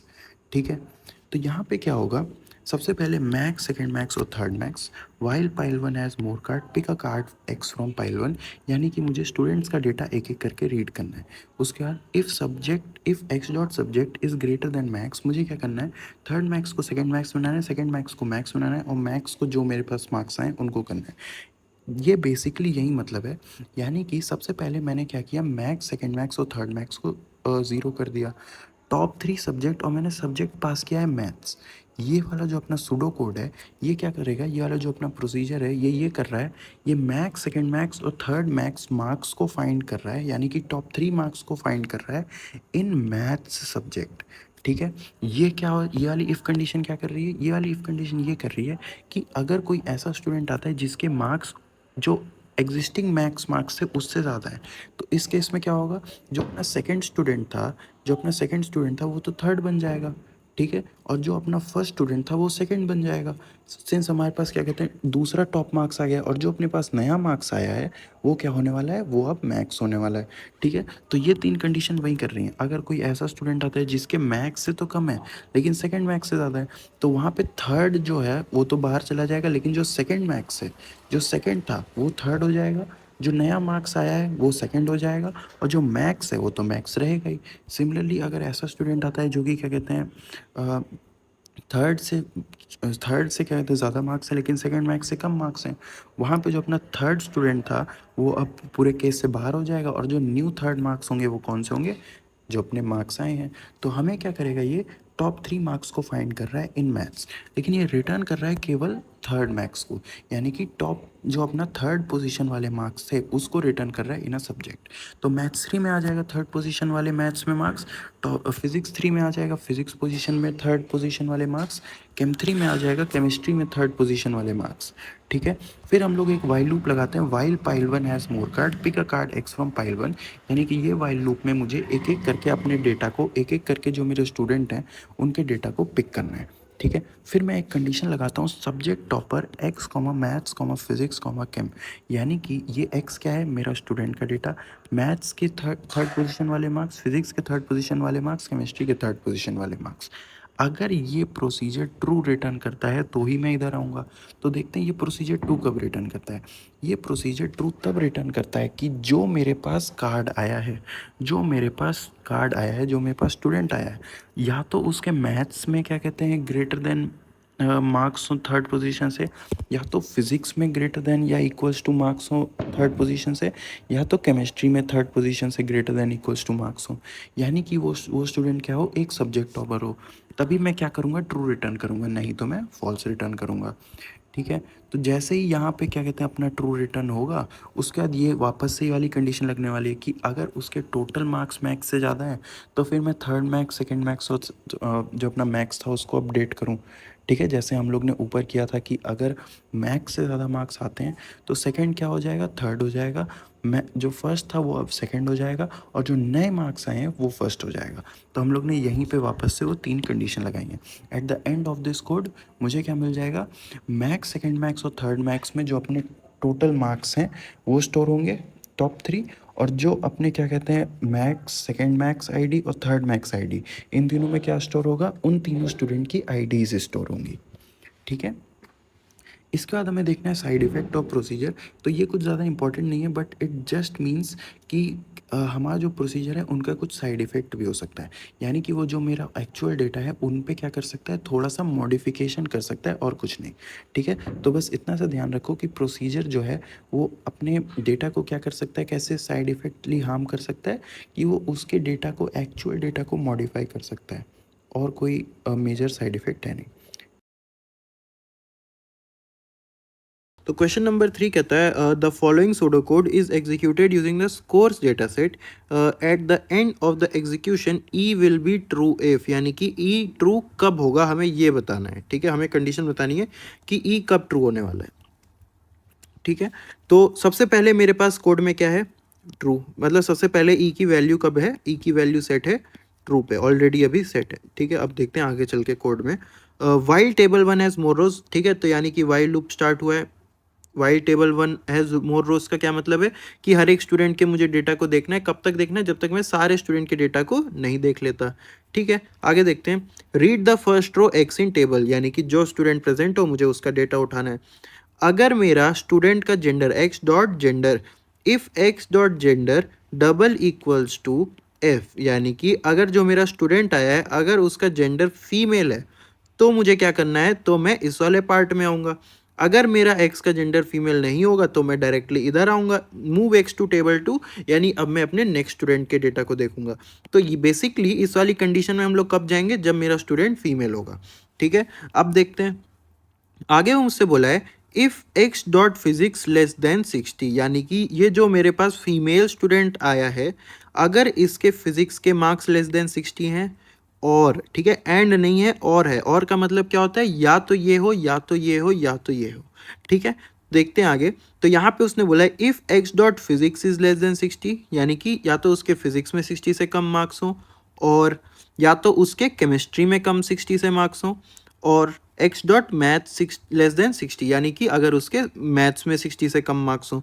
तो बेसिकली तब क्या होगा, अगर उसके फिजिक्स, केमिस्ट्री, मैथ्स तीनों में से किसी भी एक सब्जेक्ट में अगर लेस देन 60 मार्क्स होते हैं, लेस देन 60 मतलब 0 से लेके 59 तक अगर इतने मार्क्स होते हैं, तो मुझे क्या करना है, तब मैं ई को फॉल्स कर दूंगा, तो बेसिकली मुझे क्या पता चला, मुझे पता चला कि ई को हम लोग फॉल्स कब बनाएंगे, तो ई को हम लोग फॉल्स बनाएंगे if there exist any female student with less than 60 marks in any subject, ठीक है। यानी कि ई फॉल्स कब हो रहा है, ई फॉल्स तब हो रहा है अगर मेरे पास पूरी क्लास में एक भी ऐसी फीमेल स्टूडेंट हुई जिसके 60 जिसके मैथ्स, फिजिक्स, केमिस्ट्री में 60 से कम मार्क्स आ रखे होंगे तीनों में से किसी भी एक सब्जेक्ट में, अगर एक भी स्टूडेंट एग्जिस्ट करता होगा। क्योंकि आप लोग खुद ही सोचो, मान लो मेरे पास मेल आया, वो पहले इधर आएगा, फिर वो इस कंडीशन में आएगा, चेक होगा कि वो फीमेल है, नहीं है तो हम लोग नेक्स्ट स्टूडेंट पे जाएंगे। मान लो ये स्टूडेंट आई फीमेल, तब वो इधर आएगा, फिर इस वाली कंडीशन में चेक होगा कि क्या ये फीमेल है, तो ये फीमेल है। फिर मान लो इधर आई लेकिन इसके 60 तीनों में से क्या कहते हैं ज़्यादा मार्क्स थे, तो वो ई कभी फॉल्स होगा ही नहीं, तब हम लोग बाहर आ जाएंगे, फिर इसके बाहर आके अपने नेक्स्ट कार्ड पे चले जाएंगे। फिर मान लो मेरे पास क्या कहते हैं एफ आया जिसके एक सब्जेक्ट में कम मार्क्स थे, तो वो इधर आएगी। फिर जब वो इधर आई तब क्या हुआ, चेक हुआ कि क्या उसके फिजिक्स, केमिस्ट्री या मैथ में किसी में कम मार्क्स हैं, तो ये पाया गया कि हाँ उसके कम मार्क्स हैं, तो हम लोग क्या करेंगे, अब ई को फॉल्स सेट कर देंगे। अब मान लो मेरे पास कोई एक फीमेल स्टूडेंट आती भी है जिसके क्या कहते हैं तीनों सब्जेक्ट में ज़्यादा मार्क्स होते हैं, लेकिन ई की वैल्यू तो फॉल्स चेंज हो चुकी है ना। तो हमें क्या पता चला कि अगर एक भी ऐसी फीमेल स्टूडेंट थी जिसने फिजिक्स, केमिस्ट्री या मैथ में से किसी भी एक सब्जेक्ट में 59 से कम स्कोर करा है, तो अपना ई फॉल्स हो जाता है। तो ई ट्रू कब होगा, अगर मैं ये सोचूं तो ई ट्रू कब होना चाहिए, ई ट्रू तब होना चाहिए there exist no female student with less than 60 marks in all the 3 subject, ठीक है। ऐसी एक भी फीमेल स्टूडेंट एग्जिस्ट नहीं करनी चाहिए जिनके फिजिक्स केमिस्ट्री मैथ्स में 60 से कम मार्क्स आ रखे हों, ठीक है। तो मैं अपने ऑप्शंस पढ़ता हूँ। तो ऑप्शन मेरा क्या कहता है, all the female student must score greater than or equals to 60 in either physics chemistry और मैथ। तो ये वाला वर्ड आप पकड़ो, either physics chemistry or maths तो नहीं लिखा है। हमें क्या चाहिए, हमें तीनों में चाहिए उसके मार्क्स, यानी कि अगर उसके मार्क्स तीनों में greater than or equals to 60 होंगे, अगर उसके मार्क्स तीनों में greater than or equals to 60 होंगे, यही हमें क्या बताएगा कि उसके किसी भी सब्जेक्ट में लेस देन 60 नहीं है। अगर मान लो इसके मार्क्स एक में होते 52, दूसरे में होते 61 और तीसरे में होते 63, तो क्या ये कंडीशन फॉलो करती, क्योंकि इसके एक सब्जेक्ट में लेस देन 60 हो गए हैं। तो हमें क्या चाहिए कि तीनों सब्जेक्ट में ग्रेटर देन और इक्वल टू 16 हो, केवल ग्रेटर देन नहीं, greater than or equals to. ऐसा कैसे, यहाँ पे उसने क्या कंडीशन बोली है कि लेस देन 60। लेस देन 60 का क्या मतलब है कि 0 से लेके 59 तक, ठीक है, 0 से लेके 59 तक, तो यानी कि हम लोग 60 को इंक्लूड कर सकते हैं। तो अगर greater than or equals to 60 marks हैं तीनों सब्जेक्ट में, तो ही वो करेक्ट होगा। तो ये वाला ऑप्शन तो गलत है, क्योंकि यहाँ पे इधर बोल रखा है। फिर एक और ऑप्शन है, all the female student have score less then, तो ये तो बिल्कुल ही गलत ऑप्शन है। ऑप्शन नंबर सी देखते हैं, there is at least one female student with score less than 60 in, तो ये भी गलत है। ये क्या बोलता है, there is at least one female student with scores less than 60 in physics chemistry और मैथ। तो लेस देन पे तो हमें पता ही है, वो तो बिल्कुल ही नहीं सही हो सकता। फिर उसके बाद मेरे पास यहाँ पे एक और क्या वैल्यू आती है, यही ऑप्शन सही होना चाहिए, all the female students have scores greater than or equals to 60 in physics chemistry and math, यानी कि तीनों में 60 या 60 से ज़्यादा। तो अपना ऑप्शन डी क्या है, वो सही हो जाता है, ठीक है। तो आई होप आप लोग को ये वाला कोड समझ में आया होगा। अब हम लोग बढ़ेंगे अपने नेक्स्ट कोड की तरफ। 4, तो क्वेश्चन नंबर 4 मुझसे बोलता है, ध्यान से देखते हैं, the following pseudo code is executed using the shopping bills data set, ठीक है। ठीक है, प्रोसीजर चेक शॉपिंग बिल्स, तो मेरे पास एक प्रोसीजर है अब, ठीक है, चेक शॉपिंग बिल्स है। तो देखते हैं ये कर क्या रहा है, एक्सेप्ट अ कार्ड वाई, ये अपने अंदर एक कार्ड को एक्सेप्ट कर रहा है, यानी कि एक ये बिल को लेगा, एक बिल को लेगा और फिर उस पर कुछ ये करेगा, ठीक है। एंड रिटर्न्स ट्रू, ठीक है, ये ट्रू रिटर्न करता है। कब रिटर्न करता है वो देखते हैं, returns true if the minimum total bill amount of shop is greater than the average total bill amount of shop from where the card Y is generated, otherwise it returns false. तो ये हमसे कहना क्या चाह रहा है, मान लो मेरा जो वाई था उसने क्या कहते हैं, यहाँ पे उसने क्या कहते हैं 5 बिल बना रखे थे, ठीक है, 5 बिल बना रखे थे, ओके। अब इसने मान लो एक शॉप से कितने बाय किए थे, मान लो एक वन नाम की शॉप थी, उसने उसमें से इसने 5 बिल बाय किए थे। तो ये मुझसे बोलता है returns true if minimum total bill amount of shop, ये जो इसने एक शॉप से 5 बिल बाय किए, इसमें से जो मान लो इसका जो बिल अमाउंट था वो सबसे छोटा था, इसका था लोएस्ट इसका था मिनिमम बिल अमाउंट। इन सबका बिल अमाउंट टोटल ज़्यादा होगा अपने में, लेकिन इसका सबसे कम था, इसका क्या था, मिनिमम था, मिनिमम बिल अमाउंट था।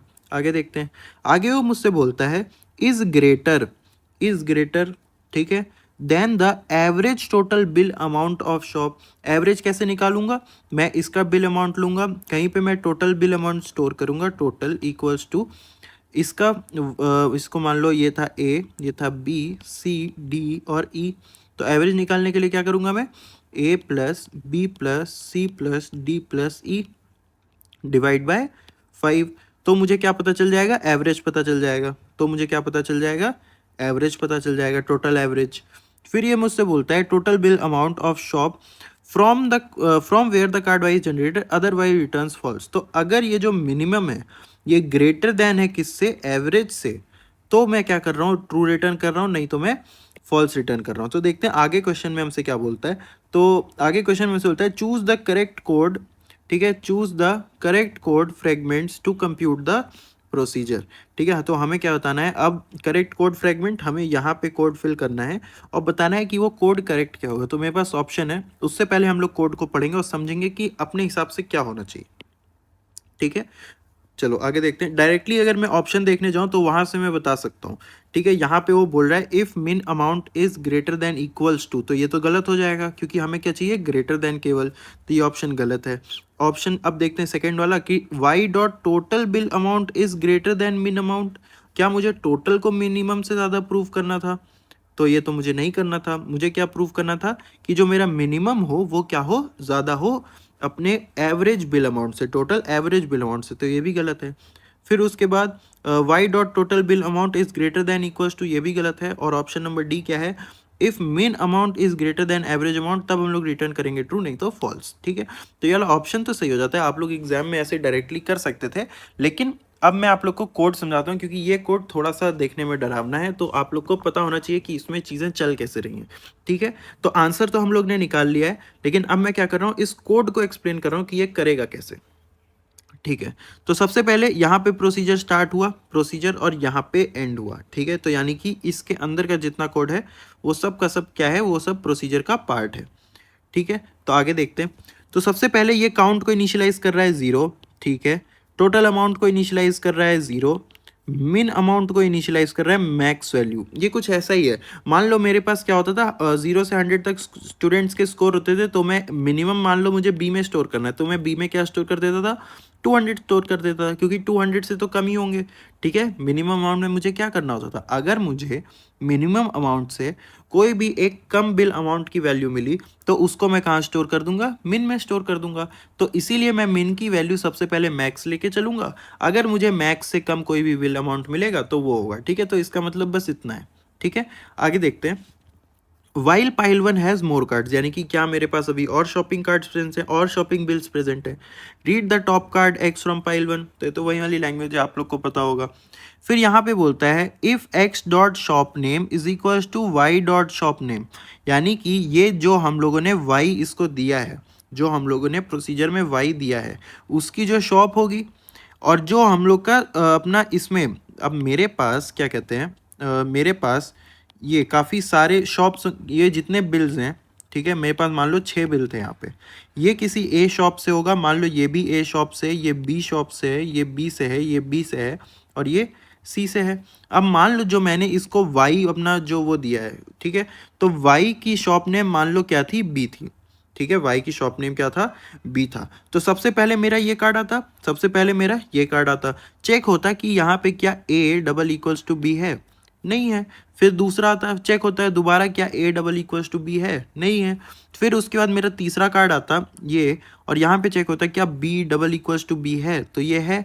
तो यानी अब हम लोग इस वाली कोड में जाएंगे, ठीक है।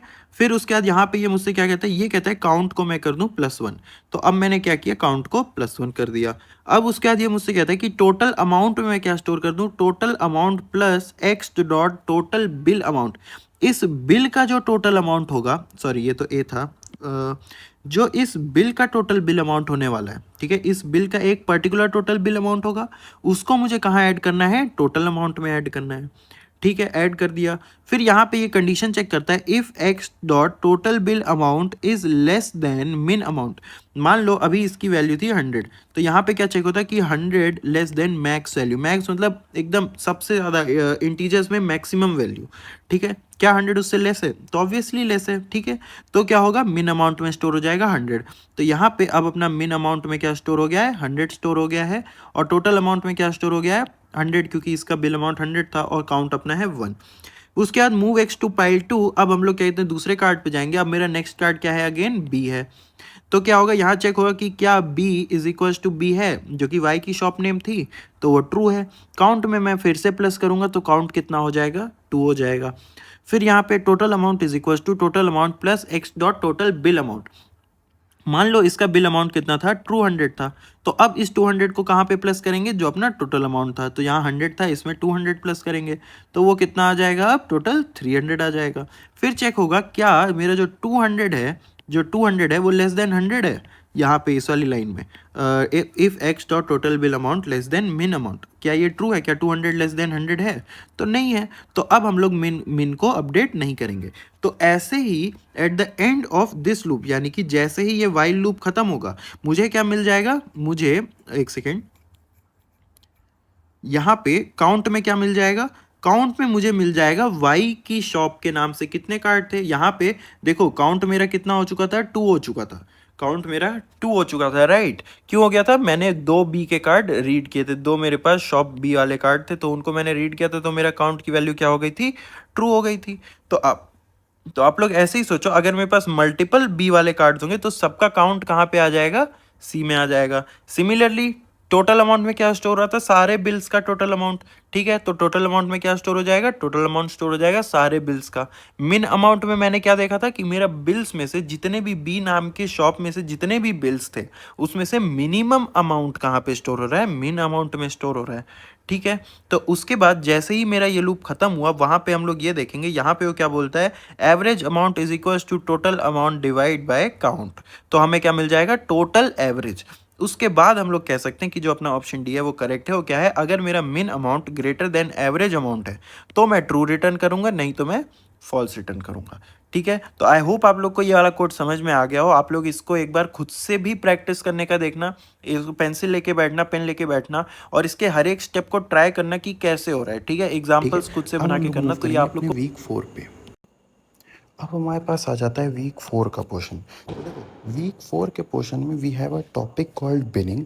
बट बिनिंग से बेस्ड आपके सिलेबस में कोई क्वेश्चन आने नहीं वाले हैं, तो मैं इसको बस जल्दी जल्दी एक्सप्लेन कर देता हूँ। मैं इसके फॉर्मूलाज पे टाइम वेस्ट नहीं करूँगा आपका, बट मैं आपको जस्ट एक बताने वाला हूँ कि बिनिंग होता क्या है, क्योंकि ये आगे काम आएगा। ठीक है, फ्रॉम वीक 5 वीक 6 आपके यहाँ पे काम आएगा, लेकिन फॉर्मूलाज वहाँ पे भी काम नहीं आने वाले। ठीक है, तो हम लोग बस देखते हैं कि बिनिंग होता क्या है। जैसे नॉर्मली हम लोग क्या करते थे, अगर हम लोग को डेटा कंपैरिजंस करने हो, लाइक फॉर एग्जांपल अगर मैं लेके चलूँ, मुझे करना है for example choosing a study partner. मुझे क्या करना है कि एक क्लास में हर एक स्टूडेंट का एक स्टडी पार्टनर चूज़ करना है। तो मैं कैसे करता था कि मैं पहले स्टूडेंट को उठाया, फिर मैं इसको कंपेयर करूँगा बाकी हर स्टूडेंट से।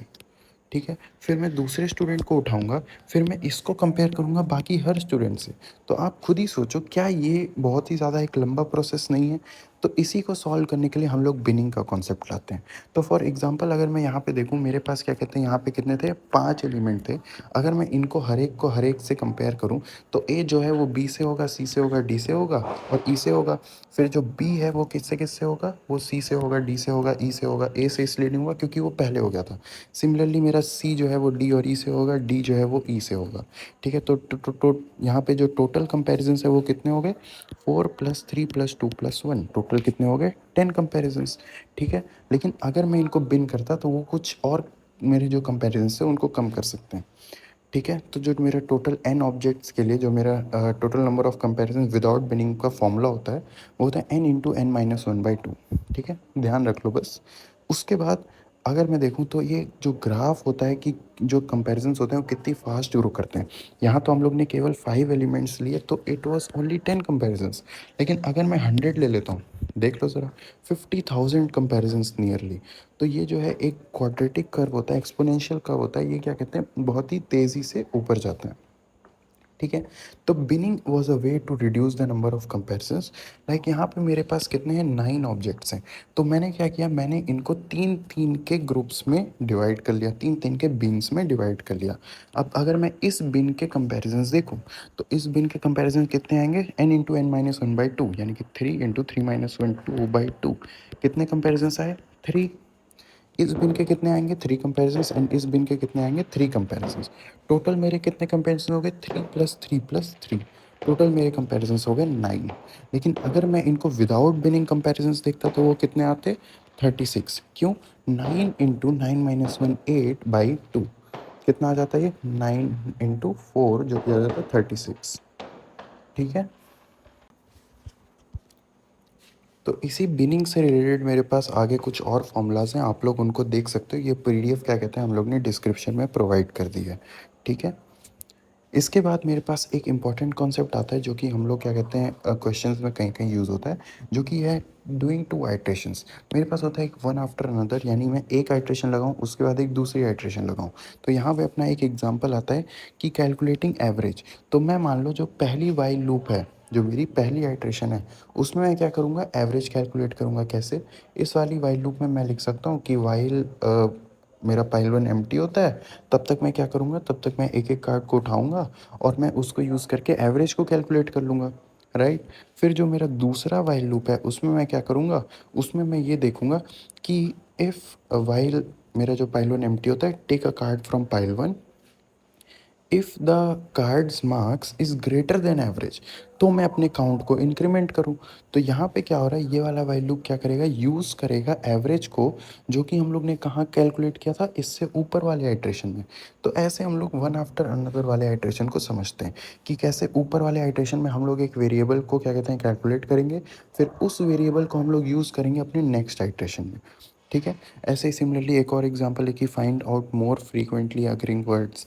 सिमिलरली हायर स्पेंडिंग कस्टमर को कैसे मैं कर सकता हूँ, मैं ये देख सकता हूँ कि ऐसा कौन सा अमाउंट है जो कि ज़्यादा है, और फिर मैं अगले अपने क्या कहते हैं अगले लूप में ये डिफाइन कर दूँ कि मतलब मैं ये देखूँ कि उस अमाउंट से ज़्यादा मेरे कितने कस्टमर बाय कर रहे हैं।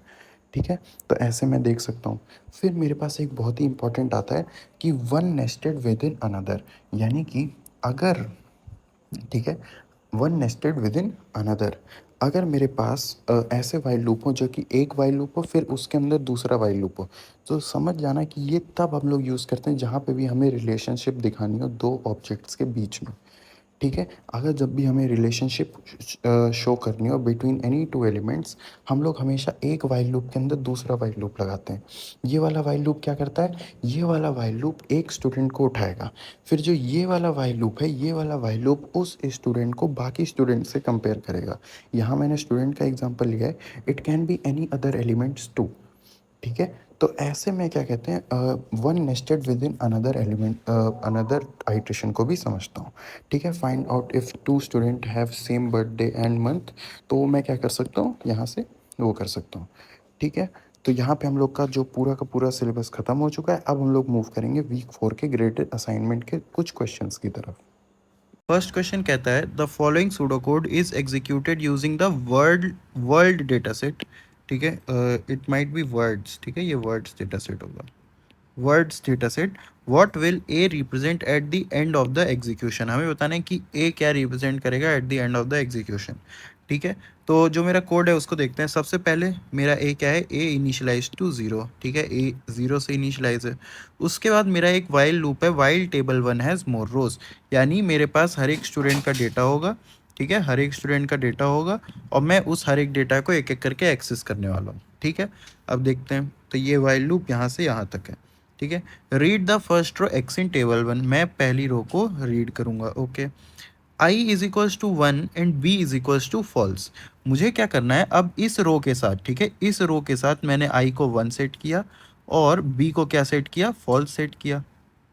ठीक है, बी को फॉल्स सेट किया। आगे वो बोलता है while I is less than equals to X dot letter count, यानी जो भी मेरे पास वर्ड आएगा उसका लेटर काउंट। ठीक है, I should be less than equals to X dot letter count, यानी कि अब इस वाले रो मतलब इस वाले वर्ड के लिए भी मेरे पास क्या कहते हैं एक वाइल लूप चल रहा है।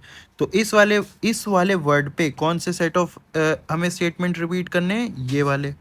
ठीक है, तो हमसे ये कितनी बार चलेगा, ये चलेगा I less than equals to X dot letter count. मान लो ये वर्ड था, ये वर्ड था क्या कहते हैं आयुष, तो यहाँ पे लेटर काउंट कितना होगा 5।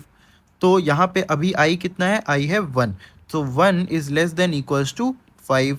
ठीक है, जब तक ये कंडीशन ट्रू रहेगी तब तक ये सारे स्टेटमेंट एग्जीक्यूट होंगे। ठीक है, तो अभी क्या होगा, अभी यहाँ पे 1 is less than equals to 5 है, तो क्या करेंगे हम लोग इसमें आ जाएंगे, अंदर आ जाएंगे वाइल लूप के। ठीक है, आगे देखते हैं इफ़। ठीक है, इफ़, और इफ़ के अंदर कंडीशन क्या है, ith letter of the word, ith letter of the word followed by a vowel. ठीक है, अगर क्या कहते हैं जो ith letter of the word है वो क्या कहते हैं फॉलोड बाय अ वॉवेल है, तो मैं क्या कर रहा हूँ, तो मैं B is equals to true कर दे रहा हूँ। ठीक है, तो मैं B is equals to true कर दे रहा हूँ। तो यहाँ पे इसका मतलब क्या है, मान लो अगर मैं अभी ये मेरा वर्ड था। ठीक है, अभी आई की वैल्यू क्या है, आई इज इक्वल्स टू है 1।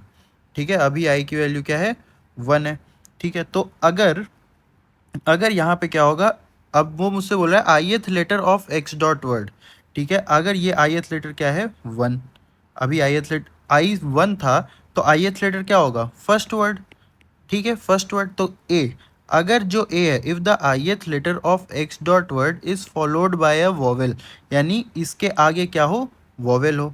अगर ith लेटर के आगे वाला वर्ड वॉवेल हो तो मुझे क्या कर देना है, तो मुझे बी को ट्रू कर देना है, ठीक है। फिर मैं इफ़ के बाहर आऊँगा, इफ़ के बाहर वो मुझसे क्या बोलता है, I is equals to I plus one, यानी मैं आई को इंक्रीमेंट कर दूंगा। तो अब आई की वैल्यू क्या हो गई, 2 हो गई। अब ये वाला लूप वापस से चलेगा, ये करेगा 2 लेस देन इक्वल्स टू 5, ये ट्रू होगा। फिर से इस वाली कंडीशन में चेक होगा, अब पूछ रहा है ith लेटर, तो अब की बार ith लेटर क्या होगा, y होने वाला है। ये कौन सा मेरा लेटर है, सेकेंड लेटर, ठीक है। अगर ये जो सेकेंड लेटर है it is followed by a vowel, यानी कि इसके आगे अगर वॉवेल है तो मुझे क्या कर देना है, तो मुझे बी को ट्रू कर देना है। ऐसे करते करते क्या होगा, ये कितनी बार चलेगा, अब ये क्या कहते हैं, यहाँ पे आई इंक्रीमेंट कितना हो जाएगा, 3 हो जाएगा, ठीक है। आई इंक्रीमेंट 3 हो जाएगा। फिर ऐसे ही जब ये नेक्स्ट वर्ड पे जाएगा तब आई 4 हो जाएगा। फिर जब ये नेक्स्ट वर्ड पे जाएगा तब आई कितना हो जाएगा, 5 हो जाएगा, ठीक है। फिर क्या कहते हैं, आई जब मेरा 5 है तब वो इस वर्ड पे जाएगा। फिर जब आई इंक्रीमेंट हो जाएगा 6, तो क्या 6 लेस देन इक्वल्स टू 5 वाली कंडीशन ट्रू होगी, नहीं होगी। तो हम लोग इस वाले लूप के बाहर आ जाएंगे, ठीक है। इस वाले लूप के बाहर हम लोग कहाँ पे आएंगे, हम लोग बाहर आएंगे यहाँ पे, ठीक है, यहाँ पे, यहाँ पे, ठीक है। यहाँ पे बोला इफ़ बी, यानी अगर बी ट्रू है तो मुझे क्या कर देना है, ए को इंक्रीमेंट कर देना है, ठीक है। तो मुझे क्या करना है, अपने ए को इंक्रीमेंट कर देना है। तो यहाँ पे हमसे ए क्या, फिर ए में क्या स्टोर हो रहा होगा, ए में स्टोर हो रहा होगा मेरे, क्या कहते हैं, एक वर्ड में ए में स्टोर हो रहा होगा कि मेरे डेटा सेट में ऐसे कितने वर्ड्स हैं जिनमें वॉवेल है, ठीक है। ऐसे कितने वर्ड्स हैं जिनमें वॉवेल है। आप खुद ही सोचो, यहाँ पे एक वर्ड था, ये एक वर्ड था, इस पे हम लोगों ने क्या किया, इस वाले वाइल लूप को चलाया। हम लोग ने क्या किया, इस वर्ड के जो भी ये मेरे पास वर्ड आया था इसके हर एक लेटर को एक्सेस किया और चेक किया कि क्या इसके आगे वाला लेटर वो है, क्या कहते हैं, एक वॉवेल है। अगर वो एक वॉवेल है तो मैं क्या कर दे रहा हूँ, ट्रू कर दे रहा हूँ। यानी कि जब भी मेरे वर्ड में प्रेजेंट होगा, एक भी वॉवेल प्रेजेंट होगा, तो मुझे बी को क्या कर देना है, ट्रू कर देना है। और अगर मेरा जब बी ट्रू रहेगा तभी मैं क्या कर रहा हूँ, ए में इंक्रीमेंट कर रहा हूँ। तो बेसिकली ए क्या स्टोर करने वाला है, ए स्टोर करने वाला है मेरे number of vowels in the data set, ठीक है। तो अगर मैं करेक्ट ऑप्शन देखूँ तो क्या होगा, number of word with at most 1 letter followed by a vowel, ठीक है। Number of word with exactly 1 letter followed by a vowel, number of word without any letter followed by a vowel, and number of with at least 1। तो ठीक है, ये होगा number of word with at least 1 letter followed by a vowel. यहाँ पे condition क्या थी कि अगर एक भी मुझे ऐसा लेटर मिल जाता है जिसके आगे वाला लेटर क्या हो, वॉवेल हो, तब मैं बी को ट्रू कर देना। यानी at least 1 word should be there that will make the B true. अगर बी ट्रू कब होगा, अगर मेरे पास ऐसा एक भी लेटर है वर्ड में जिसके आगे क्या है, वो है, वॉवेल है, ठीक है। तो यहाँ पे क्या होगा मेरा correct option, number of word with at least 1 letter followed by a vowel, ठीक है। तो यहाँ पे ये वाला क्वेश्चन कंप्लीट हो जाता है। अब हम लोग बढ़ते हैं अपने नेक्स्ट क्वेश्चन की तरफ। तो ये रहा नेक्स्ट क्वेश्चन। नेक्स्ट क्वेश्चन कहता है, the following pseudocode is executed using the Olympics data set, what will E represent at the end of the execution, assume that none of the player have won more than 1 medal, ठीक है। हमें ये कुछ assumption मानना है। अब हम लोग सॉल्व करते हैं कि क्वेश्चन क्या है, ठीक है। तो सबसे पहले मैंने क्या किया, ई को मैंने 0 कर दिया, ठीक है, ई को 0 कर दिया। While table 1 has more rows, यानी कि मुझे अपने डेटा सेट में से एक एक करके हर एक डेटा को एक्सेस करना है। ये डेटा क्या हो सकता है, ओलंपिक्स डेटा सेट है तो मेरे पास प्लेयर्स होंगे, ठीक है, कि ये प्लेयर था, इस कंट्री का था, इसने ये मेडल जीता था, ये स्पोर्ट खेलता है, ठीक है, ये सब चीज़ें होंगी। Read the first row P in table 1, ठीक है, यानी कि मैं पहले डेटा को रीड करूँ।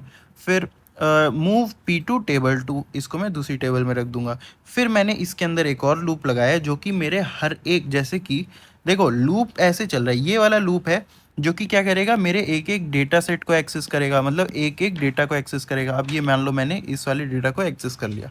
अब ये वाला लूप कब चल रहा है, ये वाला लूप चल रहा है मेरे इस पर्टिकुलर डेटा पे, जो मैं रो निकाल रहा हूँ उस रो पे ये वाइल लूप चलने वाला है, ठीक है। बाहर वाला वाइल लूप किस पे चल रहा है, बाहर वाला वाइल लूप इसे चल रहा है कि मैं एक एक करके डेटा को निकालूं। अंदर वाला वाइल लूप किस लिए चल रहा है, कि मैं इस डेटा सेट के लिए, कि मैं इस वाले अपने डेटा के लिए, इस वाले प्लेयर के लिए वाइल लूप चला रहा हूँ ताकि मैं कुछ कंडीशंस को मैच कर पाऊँ, ठीक है। तो देखते हैं कि इस वाले वाइल लूप के अंदर उसके क्या क्या लिखा हुआ है। तो यहाँ पे लिखा है while table 1 has more rows, okay, read the first row Q in table 1। तो अब आप खुद ही सोचो, यहाँ पे पी क्या किया था, हम लोग ने टेबल 2 में मूव कर दिया था। पी हम लोग ने टेबल 2 में मूव कर दिया था, तो यहाँ से पी जा चुका है, यानी कि जो अपनी पहली रो थी वो जा चुकी है। अब एक और वाइल लूप है, एक और वाइल लूप है, वो भी इसी टेबल पे, ठीक है, इसी टेबल पे। तो इसमें अब फर्स्ट रो क्या होगी, ये वाली फर्स्ट रो तो नहीं होगी ना जिस पे हम लोग अभी काम कर रहे हैं, इस पे तो फर्स्ट रो अब बदल गई होगी। तो हमें क्या करना है, अब हमें उसके लिए वाइल लूप चलाना है कि ये वाली जो टेबल 2 है इसके लिए मैं लूप चला रहा हूँ, किस डेटा के लिए, जो मेरा पहले वाला डेटा था। ठीक है, आगे देखते हैं, read the first row Q in table 1। ठीक है, फाइंड डुओ, फाइंड डुओ क्या है, फाइंड डुओ यहाँ पे एक प्रोसीजर है। ठीक है, इसमें हम लोगों ने क्या पास किया है, P comma Q, P comma Q, और इसमें क्या कर रहे हैं, अगर ये ट्रू होगा तो ही हम लोग ई को इंक्रीमेंट करेंगे। तो देखते हैं कि ये इंक्रीमेंट कैसे हो रहा होगा। ये इंक्रीमेंट ऐसे हो रहा होगा, प्रोसीजर फाइंड डुओ, इसमें इसने क्या किया, दो प्लेयर्स के डेटा को अपने साथ लिया है। ठीक है, को कंडीशन क्या है, कंडीशन ये है कि if P dot country double equals to Q dot country, यानी कि जो भी मैं दो प्लेयर पास करूं, अगर मैं दो प्लेयर पास कर रहा हूँ अगर उनकी कंट्री सेम है, ठीक है, एंड जो उन्होंने मेडल जीता है वो अलग अलग है। देखो नॉट इक्वल्स टू का सिंबल है ये, एक्सक्लेमेशन मार्क इक्वल टू, इसका मतलब क्या होता है कि P dot medal is not equals to Q dot medal. अगर ये दोनों कंडीशन साथ में सेटिस्फाई हो रही हैं कि पी और क्यू की कंट्री भी सेम है और पी क्या कहते हैं, इनका जो मेडल है वो क्या कहते हैं, नॉट इक्वल्स टू हो क्यू के मेडल के, तब मैं क्या करूंगा, रिटर्न कर दूंगा ट्रू। और अगर ये कंडीशन फॉल्स होती है तो मैं रिटर्न क्या कर दूंगा, फॉल्स। तो यहाँ पे बेसिकली ई कब इंक्रीमेंट हो रहा होगा, ई इंक्रीमेंट हो रहा होगा अगर मेरे डेटा सेट में ऐसे में कोई भी एक पेयर ऑफ प्लेयर उठाऊं, मैंने क्या कहते हैं पी कॉमा क्यू, एक दो प्लेयर उठा लिए, अगर इनकी कंट्री सेम है, इनकी कंट्री सेम है या फिर इन एंड इसी के साथ साथ एंड जो इन्होंने मेडल जीते हैं, मेडल 1 वो क्या है, वो क्या कहते हैं, वो अलग अलग हैं। अगर ये दोनों कंडीशन साथ में सेटिस्फाई कर रही हैं तो क्या होगा, तो मेरा जो ई है वो इंक्रीमेंट हो रहा होगा। तो बेसिकली ई में क्या प्रेजेंट है, ई हमें क्या शो करने वाला है, E is showing the number of pairs. ठीक है, E is showing the number of pairs of players which have their country same and which have not got the same medal. ठीक है, तो अगर मैं ऑप्शंस देखने जाऊं, ऑप्शन क्या है, number of player from the same country with different medals, ये सही लग सकता है, लेकिन यहाँ पे ये देखो ये चीज़ गलत है, नंबर ऑफ प्लेयर्स नहीं है मेरे पास, क्या है, नंबर ऑफ पेयर्स। ठीक है, ऐसे कितने पेयर्स हैं मेरे पास जिनकी सेम कंट्री है और डिफरेंट मेडल है, तो यहाँ पे भी नंबर ऑफ प्लेयर्स था, ये भी गलत होगा। इसके बाद number of pairs of player from the same country with different medal, तो option number C should be right. Number of pairs of player from the different country with the same medal, ये गलत है। ठीक है, क्योंकि correct condition यहाँ पे क्या है कि कंट्री सेम होनी चाहिए, मेडल डिफरेंट होना चाहिए। ठीक है, यहाँ पे ये हो गया। तो यहाँ पे हम लोग ने ऐसे एनालाइज किया है। एक बार और मैं ओवरव्यू दे देता हूँ। बेसिकली हम लोग कर क्या रहे हैं, हम लोग ये कर रहे हैं कि मेरे पास सबसे पहले ये वाली मेरी टेबल प्रेजेंट होगी, इसमें से मैं एक स्टूडेंट का, एक मैं प्लेयर का डेटा निकालूंगा। फिर ये वाली टेबल मेरी क्या बन जाएगी, ये वाली टेबल बन जाएगी इस वाले प्लेयर के बगैर वाली टेबल। ठीक है, मान लो ये क्या था, ये मेरे पास P था, और ये मेरे पास क्या था, ये मेरे पास Q था। मुझे क्या करना है, इस P को, ठीक है, इस P को इन सारे प्लेयर्स के साथ कंपेयर करना है। पहले मैं इस प्लेयर के साथ कंपेयर करूंगा, देखूंगा कंडीशन सही बैठ रही है नहीं, फिर मैं इसके साथ करूंगा, फिर मैं इसके साथ, इसके साथ, इसके साथ, इसके साथ और इसके साथ। ठीक है, अब जैसे ही मैं ये कर लूंगा, अब मैं क्या करूंगा, अब मैं इधर से दूसरे प्लेयर को लाऊंगा, फिर मैं इसको हर एक प्लेयर के साथ देखूंगा कि इसका किसके साथ पेयर बन रहा है। ठीक है, तो ऐसे करके हमें हर एक प्लेयर के साथ देखना होगा कि कैसे ये उनका जो पेयर है, जो कंडीशन है वो सेटिस्फाई हो रही है। ठीक है, तो यहाँ पे ये वाला क्वेश्चन कंप्लीट हो जाता है। अपना करेक्ट आंसर क्या आता है कि number of players from the same country and different medals.